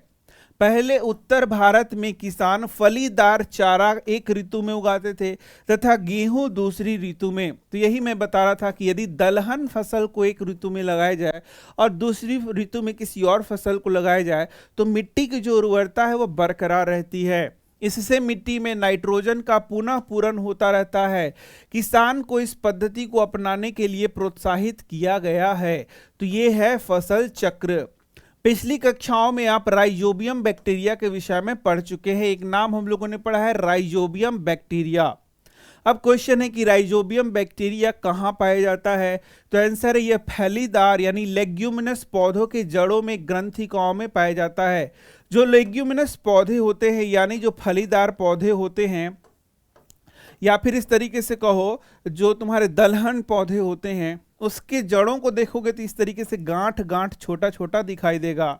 इन्हीं को हम लोग बोलते हैं ग्रंथिका। तो लेग्यूमिनस पौधे या फिर बोले फलीदार पौधे की जड़ की गांठ में ये बैक्टीरिया पाए जाते हैं। इतना समझ गए? तो ये करते क्या हैं? तो ये वायुमंडल में उपस्थित नाइट्रोजन का स्थिरीकरण करते हैं। अब बोलोगे ये कौन सा चीज हो गया? तो इसका मतलब है कि हमारे वायुमंडल में जो नाइट्रोजन है कितना है? 78% है। लेकिन जो पेड़ पौधे हैं इसका डायरेक्ट उपयोग नहीं कर सकते। जैसे हमारा वायुमंडल में CO2 है तो पेड़ पौधे प्रकाश संश्लेषण के लिए सीधे इसका उपयोग कर लेते हैं। CO2 एब्जॉर्ब कर लिया और फिर प्रकाश संश्लेषण कर लिया, लेकिन जो नाइट्रोजन है उसको डायरेक्ट नहीं ले पाते। तो उसके लिए क्या होता है कि ये जो नाइट्रोजन है जब तक नाइट्रेट या नाइट्राइट्स में नहीं परिवर्तित होता तब तक पौधे इसको नहीं ले पाते। तो ये जो बैक्टीरिया है ये इसमें मदद करता है। ये जो नाइट्रोजन है उसका स्थिरीकरण करता है और नाइट्रेट्स में इसको बदल देता है। तो यही नाइट्रोजन का नाइट्रेट्स में जो परिवर्तन होता है उसी को हम लोग नाइट्रोजन का स्थिरीकरण कहते हैं। ये कई विधियों के द्वारा होता है, उसमें से एक जैविक विधि यही है जिसमें कुछ बैक्टीरिया नाइट्रोजन का स्थिरीकरण करने में मदद करता है। अब जब नाइट्रोजन का स्थिरीकरण हो जाता है तब पौधे उस नाइट्रोजन का उपयोग कर सकते हैं, ऐसे नहीं कर पाते। यही यहाँ पर बताया जा रहा है। देखो उर्वरक और खाद में अंतर यहाँ दिखाया गया है, कितना डिटेल में मैंने बताया है, ये सारा पॉइंट्स यहाँ पर दे रखा है, तुम इसे याद कर सकते हो। यह एक मानव निर्मित पदार्थ है, यह प्राकृतिक पदार्थ है, यह फैक्ट्रियों में बनता है, इसे खेतों में बनाया जाता है, यह मिट्टी का ह्यूमस बढ़ाता है, इसमें कोई ह्यूमस, यह मिट्टी का ह्यूमस नहीं बढ़ाता और यह मिट्टी का ह्यूमस बढ़ाता है। उर्वरक में पादप पोषक जैसे कि नाइट्रोजन, फास्फोरस तथा पोटेशियम प्रचुरता में होते हैं, खाद में पादप पोषक तुलनात्मक रूप से कम होता है। तो इसके अलावा भी कितने सारे डिफरेंसेस मैंने बता दिए हैं, वे सारे डिफरेंसेस एक कॉपी में तुम लिखो और उसे तुम याद कर लो, वो एग्जाम में तुम्हारा आएगा। अब देखो यहाँ खाद के लाभ, खाद का क्या क्या लाभ है, कितने सारे लाभ मैंने बता दिए, उसमें से ही कुछ यहाँ बता रहा है। देखो खाद का लाभ, जैविक खाद उर्वरक की अपेक्षा अधिक अच्छी मानी जाती है, क्यों, ऐसा क्वेश्चन पूछेगा। तो जो अंतर में मैंने बताया वो सारा पॉइंट्स यहां लिखा जा सकता है। खाद क्या करता है, सभी प्रकार के पोषकों को जो मिट्टी है उसमें भरपूर करता है, परिपूर्ण रखता है। दूसरा, मिट्टी का जो ह्यूमस है वह बढ़ता है। तीसरा, मिट्टी में जो तुम्हारा वाटर होल्डिंग कैपेसिटी है, जल धारण की क्षमता है, वो बढ़ता है। मिट्टी की गुणवत्ता में वृद्धि होती है। तो ये कितने सारे पॉइंट्स है जो तुम लिख सकते हो जो कि खाद के द्वारा होता है। देखो यहाँ पर वही सब लिखा हुआ है, यहाँ दिखता है, देखो क्या लिखा है, इससे मिट्टी की जल धारण क्षमता बढ़ती है, वाटर होल्डिंग कैपेसिटी बढ़ती है, अच्छे से मिट्टी वाटर को एब्जॉर्ब करता है। इसमें मिट्टी भुरभुरी एवं सरंध्र हो जाती है क्योंकि इसमें बहुत सारा ह्यूमस मिल जाता है। इससे मित्र जीवाणुओं की संख्या में भी वृद्धि होती है। इससे जैविक खाद से मिट्टी का गठन सुधर जाता है, मिट्टी का क्वालिटी सुधर जाता है। देखो कितने सारे पॉइंट्स को यहाँ पर लिख रखा है, ये सारे पॉइंट्स हमें लिखने हैं। चलो तो बढ़ते हैं अपने नेक्स्ट टॉपिक की ओर, और ये टॉपिक है सिंचाई। जैसा कि हम लोग सभी जानते हैं, जितने भी सजीव होते हैं उनके लिए पानी बहुत ही आवश्यक होता है। तो भाई पेड़ पौधों के लिए भी पानी क्या है, बहुत आवश्यक है, अति आवश्यक है। तो अब बोलोगे कि सिंचाई का क्या मतलब होता है, तो जो पौधे होते हैं जब उनको समय समय पर हम लोग पानी देते हैं तो उसे ही क्या कहते हैं, सिंचाई कहते हैं। एक तो प्राकृतिक वर्षा हो जाता है, तो प्राकृतिक वर्षा को सिंचाई हम लोग नहीं कहते, लेकिन जब हम लोग कृत्रिम रूप से स्वयं से पौधों में समय समय पर पानी डालते हैं, जब भी पौधों को आवश्यकता होती है पानी की, जब हम पानी डालते हैं तो उसे हम लोग सिंचाई कहते हैं। समझ रहे हो इस बात को। जीवित रहने के लिए प्रत्येक जीव को जल की आवश्यकता होती है। जल के बिना कोई भी जीव जीवित नहीं रह सकता। पौधों की वृद्धि एवं परिवर्धन के लिए जल का विशेष महत्व है। इसी प्रकार से पौधों का जन्म से लेकर वृद्धि तक पानी बहुत आवश्यक है। अब बोलोगे जन्म क्या आप बोल रहे हैं, अंकुरन, जो बीज है उसका अंकुरन, बीज का जो अंकुरन होगा उसके लिए भी जल बहुत आवश्यक है, और उसके बाद लगातार उसकी वृद्धि के लिए भी जल अति आवश्यक है। ठीक है। पौधों की जड़ों द्वारा जल का अवशोषण होता है, जिसके साथ खनिज और उर्वरकों का भी अवशोषण होता है। पौधों में जल और भी आवश्यक है भाई। क्यों आवश्यक है, क्योंकि तुम जानते हो कि पौधों का जो जड़ है, ये देखो, ये जो जड़ है, यही जो जड़ है वह जल का अवशोषण करता है। तो जल के साथ साथ जितना भी खनिज लवण है, जितना भी पोषक तत्व है, वह जल में घुलकर ही इसके ऊपरी भागों में पहुंचता है। इसका मतलब यदि जल ना रहे तो इसको पोषक तत्व भी नहीं मिलेगा। यही कारण है कि जल क्या है, अति आवश्यक है पौधों के लिए। ठीक है। पौधों में लगभग 90% जल होता है। ये याद कर लेना हमें कि पौधों के शरीर में कितना प्रतिशत भाग जल है, तो आंसर है 90% भाग क्या है, जल होता है। जल आवश्यक है क्योंकि बीजों का अंकुरन इस स्थिति में नहीं हो सकता। तो अब तुमसे यदि प्रश्न पूछे कि पौधों के लिए जल की क्या आवश्यकता है, तो हम कई पॉइंट्स लिख सकते हैं। सबसे पहला पौधों के अंकुरन के लिए जल की आवश्यकता है। इसके बाद पौधों में जो पोषक तत्व हैं उसके अवशोषण के लिए जल की आवश्यकता है। इसी के साथ आगे के क्लास में पढ़ोगे तुम कि जो पौधे भोजन का जो स्थानांतरण होता है एक स्थान से दूसरे स्थान, उसमें भी जल की आवश्यकता पड़ती है। तो इस प्रकार से जल बहुत आवश्यक है पौधों के लिए। जल में घुले हुए पोषक का स्थानांतरण पौधे के प्रत्येक भाग में होता है। यह फसल की पाले एवं गर्म हवा से रक्षा करता है। ये भी एक पॉइंट यहाँ ऐड किया गया है कि यदि पौधों में पर्याप्त जल है तो वह उसको पाला से, गर्मी से रक्षा करता है। स्वस्थ फसल वृद्धि के लिए मिट्टी की नमी को बनाए रखने के लिए खेत में नियमित रूप से जल देना आवश्यक है। तो यही हम लोग बात कर रहे थे कि यदि खेत में हम लोग नियमित रूप से आवश्यकता अनुसार जल देते हैं उसे ही सिंचाई कहते हैं। समझ रहे हो? सिंचाई पूछेगा कि सिंचाई किसे कहते हैं, तो अपने भाषा में कई तरीके से लिख सकते हो कि जब समय समय पर हम लोग खेतों में पानी जो डालते हैं, जल जो डालते हैं, उसे ही सिंचाई कहते हैं। निश्चित अंतराल पर खेत में जल देना सिंचाई कहलाता है। ये देखो, अब यह निश्चित अंतराल या फिर आवश्यकता अनुसार, ये दोनों वर्ड लिखा जा सकता है। मतलब जब आवश्यक हो उस समय हम लोग क्या करते हैं, जल को डालते हैं, तो उसे हम लोग क्या कहेंगे, सिंचाई कहेंगे। ठीक है, इरिगेशन भी इसको कहते हैं। सिंचाई का समय एवं बारंबारता फसलों, मिट्टी एवं ऋतु में भिन्न होता है।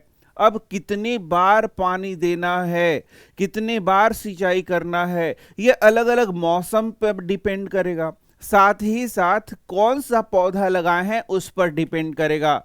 जैसे कि मान लो गर्मी का फसल है तो उसको ज्यादा पानी की आवश्यकता होगी, उसको बार बार पानी उसमें डालना पड़ेगा, क्योंकि भाई धूप बहुत तेज रहेगा और मिट्टी से पानी जल्दी उड़ जाएगा, तो इस कारण से वहां पर ज्यादा पानी की आवश्यकता होगी।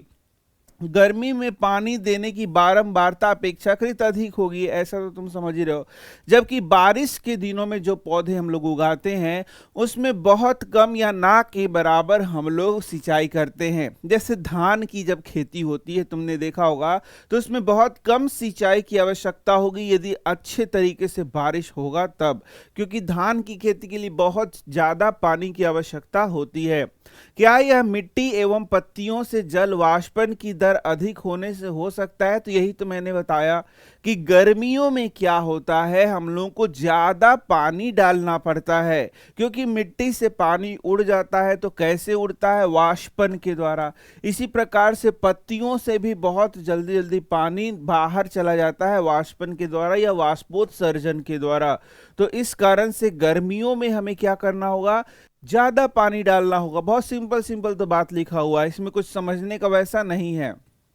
अब चलो, अब यहां पर हम लोग देखेंगे क्या बोलता है, सिंचाई के स्रोत। अब तो समझ गए हम लोग कि सिंचाई पौधों के लिए क्यों आवश्यक है, ये समझ गए। फिर समझ गए कि जो पौधे हैं उसको समय समय पर सिंचाई करना है और उसके लिए ऋतुएं, अलग अलग ऋतु में अलग अलग तरीके से उसको।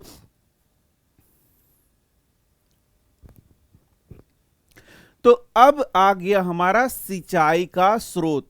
तो कुआं, जलकूप, तालाब, झील, नदियां, बांध एवं नहर इत्यादि जल के स्रोत हैं। तुम जल के स्रोत तो जानते ही हो। इन्हीं जल के स्रोतों का उपयोग करके हम लोग सिंचाई करते हैं। तो सिंचाई सिर्फ एक तरीका से नहीं किया जा सकता है, अलग अलग तरीकों का उपयोग किया जाता है। अब किस सिंचाई के तरीके का उपयोग करेंगे? जो हमारे पास उपलब्ध होगा उसी का हम लोग उपयोग करते हैं। ठीक है, यहां देख सकते हो सबसे पहला दे रहा है सिंचाई का पारंपरिक तरीका। तो पारंपरिक तरीके से हम लोग कैसे सिंचाई करते हैं? तो देखो, कुआं के द्वारा, झीलों के द्वारा, नहरों में उपलब्ध जल को निकालकर खेतों तक पहुंचाने के लिए विभिन्न क्षेत्रों में ये जो तरीका है वह भिन्न भिन्न है। अब तुम अपने खेतों में जाना, वहां देखना कि कैसे सिंचाई किया जाता है। अब आजकल देखोगे कि मैक्सिमम जगह पंप लगे हुए हैं, तो कुआं में भी पंप लगा हुआ है, नहर से पानी लाना है तो वहां भी पंप लगा हुआ है, नदी से पानी लाना है तो वहां भी पंप लगा हुआ है। बिजली की यदि व्यवस्था है तो बिजली से पंप को चलाते हैं, या फिर यदि डीजल डालेंगे तो डीजल से भी पंप को चलाते हैं और खेतों तक पानी को लाते हैं। लेकिन पहले देखो, पहले क्या, आज के जमाने में भी ये सब चीजें देख सकते हो। क्या देख सकते हो कि मवेशी के द्वारा हम लोग पानी को खींचने का काम करते हैं। रहट तुमने देखा होगा, तो रहट में मवेशियों के द्वारा पानी को खींचा जाता है कुएं से और फिर उसको खेतों तक ले जाया जाता है। मजदूर इन विधियों में इस्तेमाल किए जाते हैं, अतः यह सस्ते हैं परंतु यह कम दक्ष हैं। विभिन्न पारंपरिक तरीके इस तरीके से हैं। तो ये पारंपरिक तरीके यहाँ देखना है, इसे लिखना है। ऐसे तुम पंप वगैरह पारंपरिक तरीके में नहीं लिख सकते हो। क्वेश्चन पूछेगा कि सिंचाई के पारंपरिक तरीके कौन कौन से हैं, उनके नाम लिखिए। तो सबसे पहला मोट है, जिसे घिरनी बोल रहे हैं, चेन पंप है, फिर ढेकली है, रहट है। इस तरीके से ये अलग अलग क्षेत्र में इसको अलग अलग नाम से भी जाना जाता है, इसलिए तुम्हें कंफ्यूजन भी हो सकता है। तो यहाँ देखो चित्र में दिखाया गया है, ये देखो मोट दिखाया गया है किस तरीके से। यहाँ पर ये क्या घिरनी लगा हुआ है, घिरनी से ऐसे रस्सी करेंगे और फिर पानी को निकालेंगे और सिंचाई के लिए इसको भेज देंगे। इस प्रकार से चेन पंप यहाँ देख सकते हो लगा हुआ है, चेन पंप द्वारा हम लोग पानी की सिंचाई करते हैं। ढेंकली देख सकते हो, तुम्हारे गांव में होगा, ढेंकली द्वारा हम लोग इस तरीके से पानी खींचते हैं। मतलब रस्सी रहता है और बाल्टी लगा रहता है, उसको पानी में डालते हैं, फिर छोड़ देते हैं तो अपने आप पानी ऊपर आता है। तो ये ढेंकली वाला हो गया। ठीक है, चित्र में कोशिश किया गया दिखाने का। और रहट भी है, रहट भी तुम्हारे गांव में होगा, तुम जरूर देख सकते हो। तो ये सब देखो, बहुत सारा चीज पढ़ने वाला नहीं रहता है, प्रैक्टिकल होता है। ठीक है, तो ये प्रैक्टिकली देखोगे तो ज्यादा समझ में आता है बजाय पढ़ने के। अब देखो, जल को ऊपर खींचने के लिए सामान्यतः पंप का उपयोग किया जाता है। पंप चलाने के लिए डीजल, बायोगैस, विद्युत एवं सौर ऊर्जा का उपयोग किया जाता है। अब देखो, जल को खींचने के लिए हम लोग अब क्या कर रहे हैं, तो पंप का यूज कर रहे हैं। जैसे मैंने बताया, तो पंप में हम लोग इसे विद्युत का उपयोग कर रहे हैं, डीजल का उपयोग कर रहे हैं, इसमें और भी कुछ लिखा है, बायोगैस, सौर ऊर्जा का भी उपयोग कर रहे हैं। ठीक है, अब देखो सिंचाई की आधुनिक विधि, ये बहुत इंपॉर्टेंट है, इसे हमें याद कर लेना है। तो सिंचाई की आधुनिक विधियों में हम जल का उपयोग मित व्ययता से कर सकते हैं। तो ये जो आधुनिक एकदम लेटेस्ट विधि बता रहा है, इसमें क्या कह रहा है कि सिंचाई हम लोगों को ऐसे करना है जिसमें कम से कम जल का हानि हो, बहुत कम जल हम लोग यूज करके भी कृषि कर सकें, सिंचाई कर सकें। ठीक है, यहां देखना, तो सबसे पहला देखो छिड़काव तंत्र है, स्प्रिंकलर सिस्टम लगाया जाता है। इसमें छिड़काव करके पानी डाला जाता है अपने खेतों में। यहां देख सकते हो, इस विधि का उपयोग असमतल भूमि के लिए किया जाता है। याद रखना, ये सब एक एक लाइन का क्वेश्चन बन सकता है कि असमतल भूमि के लिए किस सिंचाई तंत्र का यूज किया जाता है, तो छिड़काव तंत्र का। इतना माइन्यूट क्वेश्चन भी हो सकता है।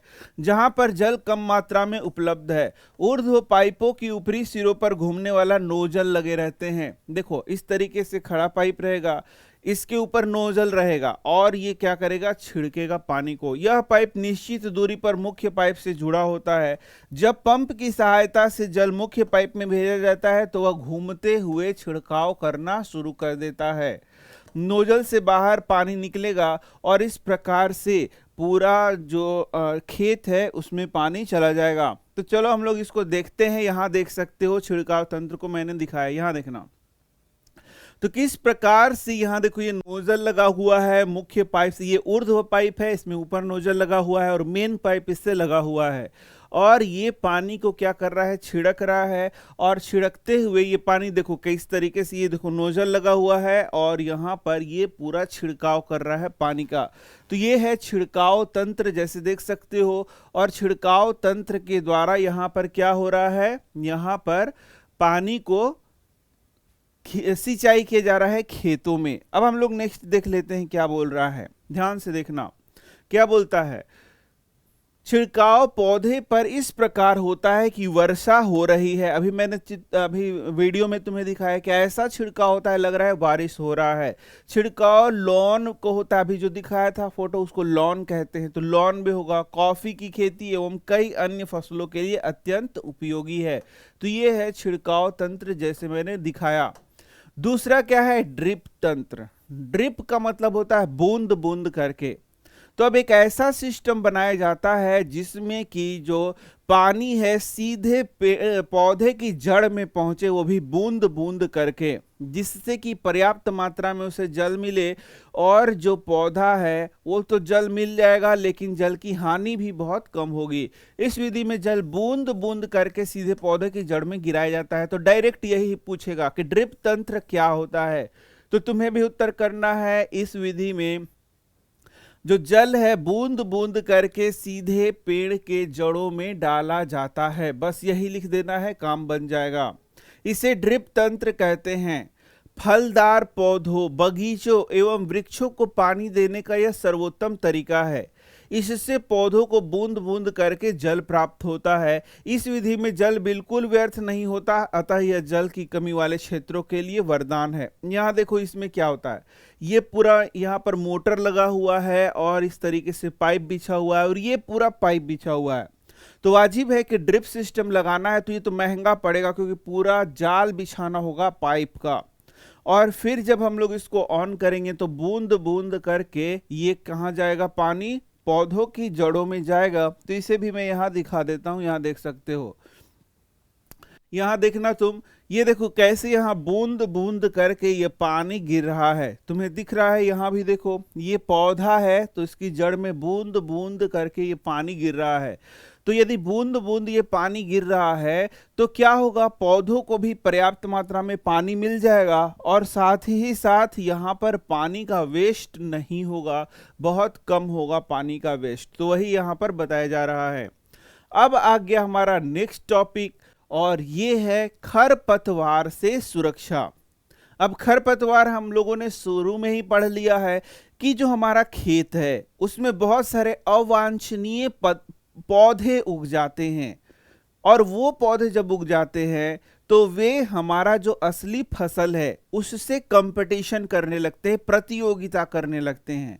किस तरीके का, तो जल के लिए प्रतियोगिता करते हैं, खाद के लिए प्रतियोगिता करते हैं, जो सूर्य का प्रकाश है उसके लिए प्रतियोगिता करते हैं। तो इससे क्या होता है कि जो हमारा मुख्य फसल है उसको ये सब चीजें बहुत अच्छे से नहीं मिल पाएगा और जो खरपतवार है वो बहुत ज्यादा बढ़ जाएगा। तो इस कारण से खेतों में से इन खरपतवारों को समय समय पर हटाना बहुत ज्यादा जरूरी है।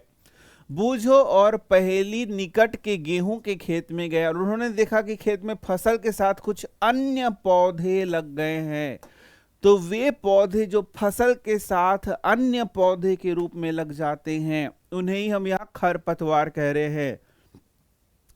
खेत में कई अन्य अवांछित पौधे प्राकृतिक रूप से फसल के साथ उग जाते हैं। इन अवांछित पौधे को हम लोग खरपतवार कहते हैं। तो जैसे मैंने बताया खरपतवार क्या है, वैसे पौधे हैं जिन्हें हम नहीं चाहते कि वो वहां पर उगे, इसीलिए इसको अवांछित कहते हैं। अवांछित मतलब जिसे हम नहीं चाहते हैं। तो वैसे अवांछनीय फसल, वैसे अवांछनीय पौधे जो हमारे खेतों में उग जाते हैं उन्हें हम लोग खरपतवार कहते हैं। खरपतवार हटाने को निराई कहते हैं। ये भी क्वेश्चन आ गया, देखो ये सब भी आई क्वेश्चन है तुम्हारा कि भाई निराई किसे कहते हैं। डायरेक्ट आंसर है कि खरपतवार को हटाना निराई कहलाता है। निराई आवश्यक है क्योंकि खरपतवार जल, पोषक तत्व, जगह और प्रकाश के लिए स्पर्धा करता है और हमारे जो असली फसल है उसको प्रभावित करता है। कुछ खरपतवार कटाई में भी बाधा डालते हैं तथा मनुष्य एवं पशुओं के लिए विषैले हो सकते हैं। तो अब ये क्वेश्चन पूछेगा कि खरपतवार को हटाना क्यों आवश्यक है, इस तरीके का क्वेश्चन होगा। तो आंसर तो सीधा है, क्योंकि ये जो खरपतवार हैं पोषण के लिए, जगह के लिए, सूर्य के प्रकाश के लिए, जल के लिए जो हमारा फसल है उससे प्रतिस्पर्धा करता है। इससे हमारा जो मुख्य फसल है उसका वृद्धि में कमी आता है।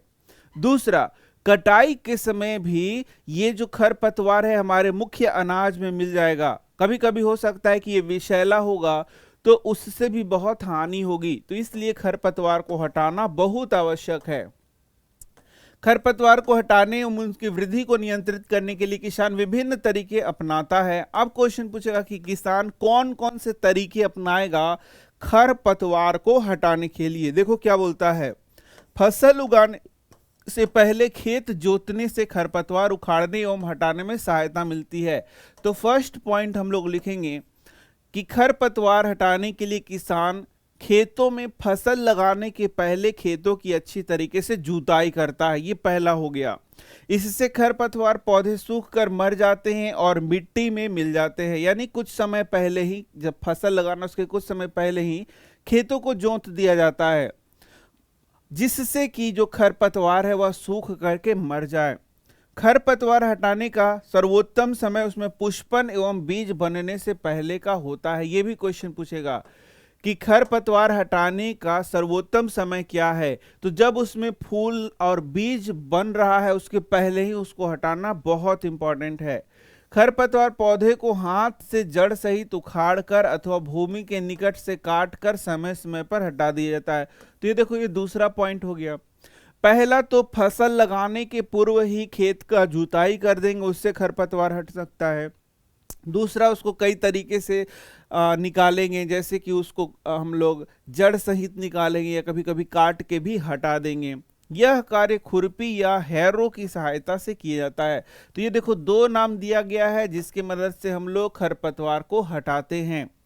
अब तीसरा पॉइंट है कि भाई और कुछ विधि है क्या खरपतवार हटाने की। तो बोलता है हाँ, कुछ और विधि है। कुछ रसायनों का उपयोग भी हम लोग कर सकते हैं खरपतवार को हटाने के लिए। तो रसायनों के उपयोग से भी खरपतवार को हटाया जा सकता है। उन्हें खरपतवार नाशी कहते हैं, जैसे 2,4-D। ये देखना, ये जो क्वेश्चन है आया हुआ क्वेश्चन है बहुत सारे एग्जाम्स में, जो कॉम्पिटिटिव एग्जामिनेशन है उसमें ये आया हुआ है। ये क्लास 9th में भी ये चैप्टर इस तरीके से पढ़ाया गया है, लेकिन उसमें ये जो खरपतवार नाशी है उसका जिक्र नहीं किया गया है, यहां पर किया गया है। और इसे हम लोग 2,4-D के नाम से जानते हैं, इसे याद कर लेना है। ये बार बार पूछता है क्वेश्चन कि निम्न में से कौन खरपतवार नाशी है। तो ये 2,4-D यहां लिखा हुआ है। खेतों में इनका छिड़काव किया जाता है जिससे खरपतवार पौधे मर जाते हैं, परंतु फसल को कोई हानि नहीं होती। तो खरपतवार को खत्म करने के लिए जो रसायन यूज करते हैं उससे हम लोग खरपतवार नाशी कहते हैं। खरपतवार नाशी को हम लोग वहां छिड़कते हैं जिससे कि खरपतवार तो मर जाता है लेकिन फसल को कोई नुकसान नहीं होता। खरपतवार नाशी को जल में आवश्यकता अनुसार मिलाकर स्प्रेयर की मदद से हम लोग खेतों में छिड़काव करते हैं। तो यही सब बात बता रहा है। खरपतवार नाशी को डालते समय हम लोग बहुत सावधानी बरतनी चाहिए। मुंह बंद करके हम लोगों को नाक मुंह बंद करके छिड़काव करना चाहिए, क्योंकि हमारे सेहत पर ये खराब असर डालते हैं। ये देखो, इसने मुंह बंद कर लिया है, नाक मुंह, और ये स्प्रेयर की मदद से यहां छिड़काव कर रहा है। तो ये सिर्फ खरपतवार नाशी नहीं, बहुत सारा कीटनाशी का भी यूज किया जाता है। ठीक है, तो इस प्रकार से बहुत सारी दवाइयों का जब भी छिड़काव किया जाता है तो नाक मुंह बांध करके ही किया जाता है। अब देखो, तो ये तो हम लोगों ने पढ़ लिया। इसी के साथ थोड़ा सा और जान लो कि सिर्फ खरपतवार ही नहीं, बहुत सारे ऐसे रोग कारक जीवाणु हो गया, विषाणु हो गया, कवक हो गया, वह भी क्या करता है, हमारे फसलों को बर्बाद करता है। तो उन्हें हम रोगनाशी कहते हैं और रोग कारक कहते हैं, और उनके लिए फिर रोगनाशी दवाओं का छिड़काव हम लोगों को करना पड़ता है अपने खेतों में। ये भी यहाँ पर बात है। जैसा पहले बताया गया, खरपतवार की वृद्धि के समय तथा पुष्पन एवं वृक्ष बनने से पहले खरपतवार नाशी का छिड़काव करते ही, याद रखना इसे, ये बार बार बताया जा रहा है। खरपतवार नाशी के छिड़काव से किसान के स्वास्थ्य पर भी प्रभाव पड़ सकता है, तो उन्हें इन रसायन का प्रयोग सावधानी पूर्वक करना चाहिए। छिड़काव करते समय उन्हें अपने मुंह एवं नाक ढक लेना चाहिए, अपने आंखों की सुरक्षा करनी चाहिए। अब भाई इतना सारा चीज हो गया, तो लास्ट में जो सबसे अच्छा चीज है वो यही है, कटाई। अब हम लोगों ने शुरू से इतना मेहनत कर लिया, क्यों? ताकि हमें अच्छा फसल प्राप्त हो। तो आ गया हमारा कटाई, यही सबसे महत्वपूर्ण है। फसल की कटाई एक महत्वपूर्ण कार्य है। फसल पक जाने के बाद उसे काटना कटाई कहते हैं। अब फसल पक जाना या फसल तैयार हो जाता है तब उसकी कटाई की जाती है। और बहुत सारे तो ऐसे फसल होते हैं, जैसे मान लो टमाटर है, तो टमाटर को कटाई लास्ट में करेंगे जब टमाटर सूख जाएगा, तब उसको शुरू से ही तोड़ते रहेंगे। बैंगन है, उसको शुरू से ही तोड़ते रहेंगे। यहां पर ये जो कटाई बात कर रहा है, ये धान की, गेहूं की, इनकी बात कर रहा है। जब यहां पर वो पूर्ण रूप से पक जाते हैं, पूर्ण रूप से तैयार हो जाते हैं, फिर उनकी कटाई की जाती है। ठीक है, चलो। कटाई के दौरान या तो पौधों को खींच कर उखाड़ देते हैं अथवा उसे धरातल के पास से काट लेते हैं।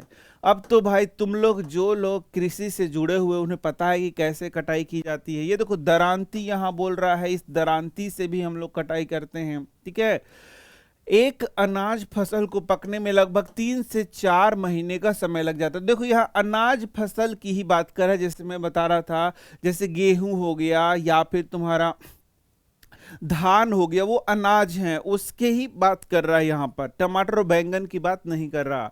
हमारे देश में दरांती की सहायता से हाथ द्वारा कटाई की जाती है अथवा एक मशीन का उपयोग किया जाता है जिसे हार्वेस्टर कहते हैं। तो ये सब अब याद करना है तुम्हें। बोलेगा कि कटाई के लिए कौन सा चीज यूज करते हैं हाथ से, तो आंसर है दरांती। फिर बोलेगा कौन सा मशीन यूज करते हैं, तो आंसर है हार्वेस्टर। दोनों याद रखना है। हार्वेस्ट से ही वर्ड आया है हार्वेस्टर। हार्वेस्ट मतलब क्या होता है, कटाई होता है, उसी से आया है वर्ड हार्वेस्टर। काटी गई फसल, अब देखो पहले तो फसल की कटाई कर लेंगे। जैसे ऐसे फसल उगा हुआ है तो नीचे से इसको काट लिए, तो ये हो गया कटाई। 2-3 टर्म्स यहां समझना है। तो कटाई मतलब सीधे पूरा फसल को काट लिए, ऊपर से मान लो यहां पर क्या लगा हुआ है, धान इस प्रकार से लगा हुआ है। अब दूसरा प्रोसेस क्या है, दूसरा प्रोसेस है फसल से बीज दानों को भूसे से अलग करना होगा, इसे थ्रेसिंग कहेंगे। अब देखो यहां पर जैसे मान लो ये धान है, तो धान के ऊपर तुम देखोगे धान के अंदर क्या होता है, धान के अंदर चावल होता है। तो अब जो ऊपर जो चीज लगा हुआ है उसे हमें क्या करना होगा, अलग करना होगा। तो वही बोल रहा है कि बीजों या दानों को भूसे से अलग करने को क्या कहते हैं, थ्रेसिंग कहते हैं। ठीक है, उसको थ्रेसिंग हम लोग कहेंगे। यानी कि ये जो तुम्हारा दाना है उसमें से मान लो कि चावल को निकालना है, तो भूसे से चावल को अलग करने के लिए हम लोग क्या कहेंगे, थ्रेसिंग कहेंगे। यह कार्य कंबाइन मशीन के द्वारा किया जाता है। ये भी याद रखना है कि ये किसके द्वारा किया जाता है, कंबाइन मशीन के द्वारा किया जाता है। कंबाइन मशीन क्या है, हार्वेस्टर तथा थ्रेशर का संयुक्त रूप है। इसका मतलब है जो कंबाइन मशीन होगा उसमें दोनों काम होगा। पहला हार्वेस्टिंग का काम होगा। हार्वेस्टिंग मतलब फसल को काटना, तो फसल को काटने का भी काम होगा। और दूसरा क्या है, थ्रेसिंग का काम होगा, यानी थ्रेसर के रूप में भी काम करेगा। थ्रेसर का मतलब सीधा सा हो गया, जो दाना है ना, जो दाना उसके भूसी के अंदर है, उसमें उसको दाना को निकालना। जैसे धान तुमने देखा होगा, तो धान किसके अंदर होता है, भूसी के अंदर होता है। तो धान का जो चावल है वह भूसी के अंदर होता है। तो चावल को उस भूसी से अलग करना क्या कहलाएगा, थ्रेसिंग कहलाएगा। तो ये 2 स्टेप तुमने सीखा। अब तुम्हारे पास चीज आएगा, उसमें भूसी भी रहेगा और चावल का दाना भी रहेगा। तो अब चावल का दाना और भूसी दोनों मिक्स है, तो क्या उसे खाएंगे, नहीं ना। तो उसके बाद उसके भूसी को भी अलग करेंगे। तो उसके लिए एक नया तरीका है, उसको हम लोग बोलते हैं फटकना। ये तुम्हारे घर में भी होता है, फटक। हम लोग बोलते हैं कि फटक करके हम लोग क्या कर रहे हैं, इसको हटा रहे हैं। तो जैसे हमारे घर में सूपली होता है, सूपली में क्या करते हैं हम लोग, नॉर्मल मैं बता रहा हूँ, सूपली में क्या होता है, चावल होता है और उसमें भूसी होता है। तो हम ऐसे ऐसे फटकते हैं, तो भूसी क्या होता है, अलग हो जाता है, चावल अलग हो जाता है। इसी प्रकार से गांव में देखोगे कि जो चावल है उसमें भूसी है, उसको इस तरीके से हम लोग खड़ा कर लेंगे और इधर से मान लो हवा का प्रवाह होगा, फिर ऐसे धीरे धीरे हम लोग गिराते हैं। तो भूसी हल्का होने के कारण उड़ जाता है और नीचे क्या चला जाता है, चावल चला जाता है। इस प्रकार से तुमने देखा होगा। तो इसको हम लोग फटकना कहेंगे और इसका एक और नाम देंगे, उसको हम लोग बोलेंगे विनोइंग। क्या बोलेंगे, विनोइंग। ये देखो विनोइंग बोलेंगे। तो विनोइंग क्या हो गया, विनोइंग एक प्रोसेस हो गया जिसमें से चावल को या बोले दाने को भूसी से अब अलग अलग कर रहे हैं। तो फटक कर भी अलग करते हैं। ठीक है, ये मैंने बता दिया। तो ये देखो अब विनोइंग मशीन को यहां दिखाया है, विनोइंग मशीन यानी फटकने वाली मशीन। तो ये तीन चीज किया जा रहा है। पहला थ्रेसिंग है ना, पहला हार्वेस्टिंग, पहला क्या किया जा रहा है, हार्वेस्टिंग यानी काटना, दूसरा थ्रेसिंग, तीसरा विनोइंग। ये तीन प्रक्रिया करने के बाद हमें दाना जो है प्राप्त हो रहा है। तो पहला क्या है बच्चों, पहला है हार्वेस्टिंग, दूसरा है थ्रेसिंग। अब हार्वेस्टर और थ्रेसिंग दोनों को मिला करके एक मशीन बनाया गया है जिसे कंबाइन, जिसमें दोनों काम किया जाता है। तो देखो यही है कंबाइन मशीन, जिसमें हार्वेस्टिंग भी कर देगा और यहां पर थ्रेसिंग, दोनों काम कर देता है एक साथ।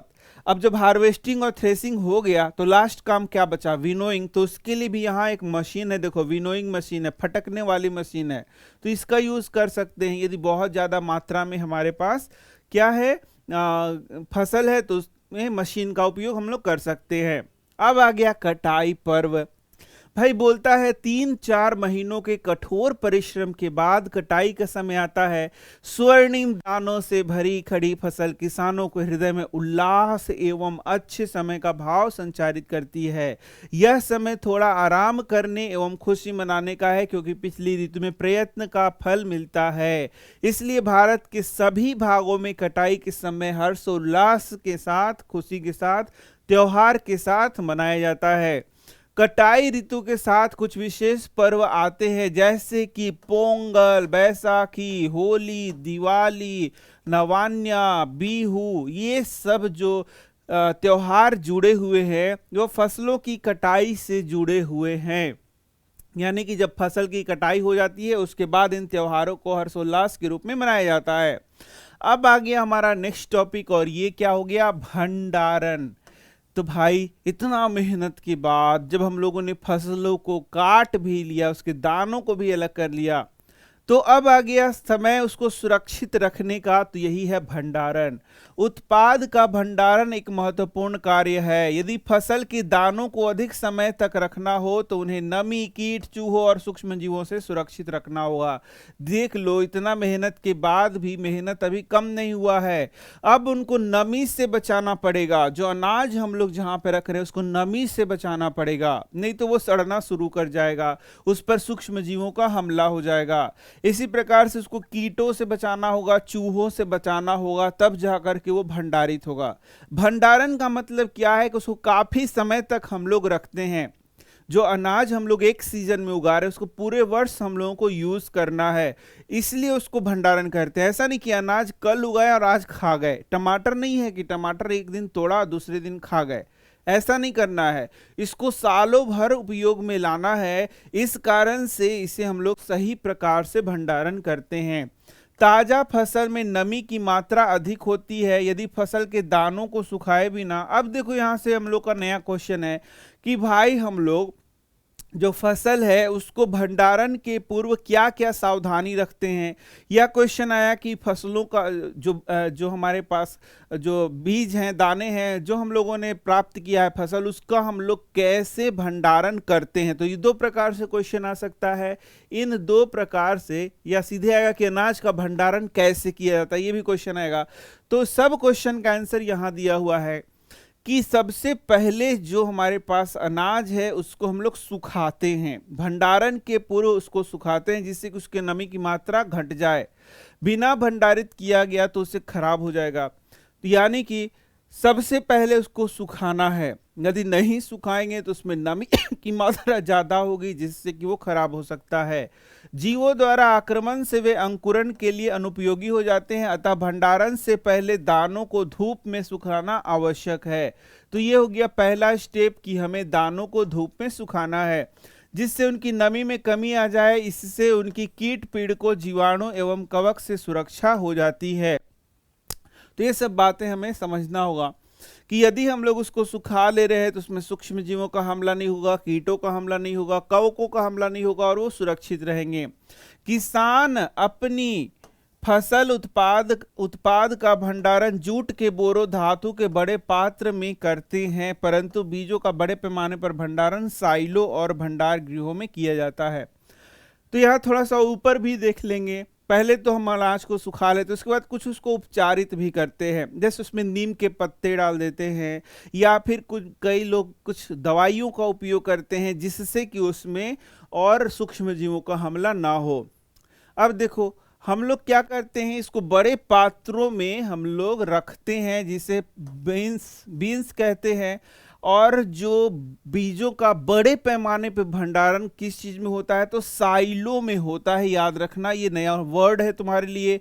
और भंडार गृहों में होता है। तो ये साइलो का चित्र भी दिखाया गया है, ये देखना तुम, ये देखो साइलो का चित्र यहां पर दिखाया गया है, ठीक है, अनाज भंडारण हेतु साइलो। तो इस तरीके से तुम यहां पर इसका भंडारण कर सकते हो। यहां देखो ये भंडारण के लिए किस प्रकार से जूट की बोरों का उपयोग किया गया है। आगे हम लोग बढ़ रहे हैं, क्या बोलता है भाई, यहां देख लेते हैं क्या बोलता है। पीड़कों जैसे कि चूहे एवं कीटों से सुरक्षित रखा जा सके, नीम की सूखी पत्तियां घरों में अनाज के भंडारण में उपयोग की जाती है। बड़े भंडार गृहों में अनाज को पीड़क एवं सूक्ष्म जीवों से सुरक्षित रखने के लिए रासायनिक उपचार भी किया जाता है। तो ये भी मैंने बता दिया था। तो ये दोनों पॉइंट्स कहाँ जाएंगे, हम लोगों को पूछा जाएगा कि भाई अनाज का भंडारण करने के लिए क्या क्या सावधानियां रखनी चाहिए, क्या क्या चीजें करनी चाहिए। तो उसी में 3 पॉइंट्स मैंने तुम्हें बताए थे। पहला, अनाज को सुखाना है। दूसरा, हमें नीम से उपचारित करना है या केमिकल से उपचारित करना है। तीसरा, हमें अच्छी जगह पे रखना है जिसमें जहां पर जो तुम्हारा चूहा वगैरह हो वो ना जा पाए। अब आ गया हमारा नेक्स्ट टॉपिक। पौधों से तो हम लोग भोजन प्राप्त करते ही हैं, अब हमें देखना है कि जंतुओं से भोजन हम कैसे प्राप्त करते हैं। तो भाई जंतुओं से भी विभिन्न प्रकार की भोजन सामग्री हम लोग प्राप्त करते हैं, जैसे कि दूध हो गया, अंडा हो गया, मांस हो गया, मधु हो गया, और भी विभिन्न प्रकार की चीजों को हम लोग प्राप्त करते हैं। यहां देख सकते हो अपनी अभ्यास पुस्तिका में निम्न तालिका बनाकर उसे पूरा करिए। बोलता है खाद्य पदार्थ यहां और स्रोत देख सकते हो। सबसे पहला है दूध। तो गाय, भैंस, बकरी, ऊँटनी, इनसे हम लोग क्या करते हैं, दूध प्राप्त करते हैं।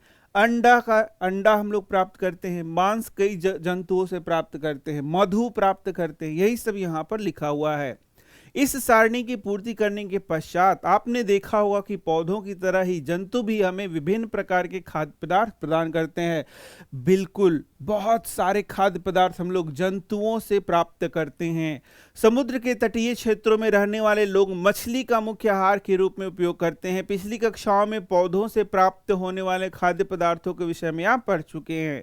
हमने अभी सीखा कि फसल उत्पादन के विभिन्न चरण हैं, बीजों का चयन, बुआई इत्यादि। इसी प्रकार घरों में अथवा फार्म पर पलने वाले पालतू पशुओं को उचित भोजन, आवास एवं देखभाल की आवश्यकता होती है। जब यह बड़े पैमाने पर किया जाता है तो इसे पशुपालन कहते हैं। तो यहां से अब एक टर्म आ गया, पशुपालन। पशुपालन किसे कहते हैं? तो जब बड़े पैमाने पर हम लोग पशुओं को पालते हैं, उसका भोजन, आवास और उचित देखभाल करते हैं, तो उसे ही हम लोग पशुपालन कहते हैं। ध्यान से तुम्हें यहां समझते जाना है कि कोई भी टर्म आ रहा है वह परिभाषा के रूप में एग्जाम में पूछा जाएगा। सीधे पूछा जाएगा पशुपालन किसे कहते हैं।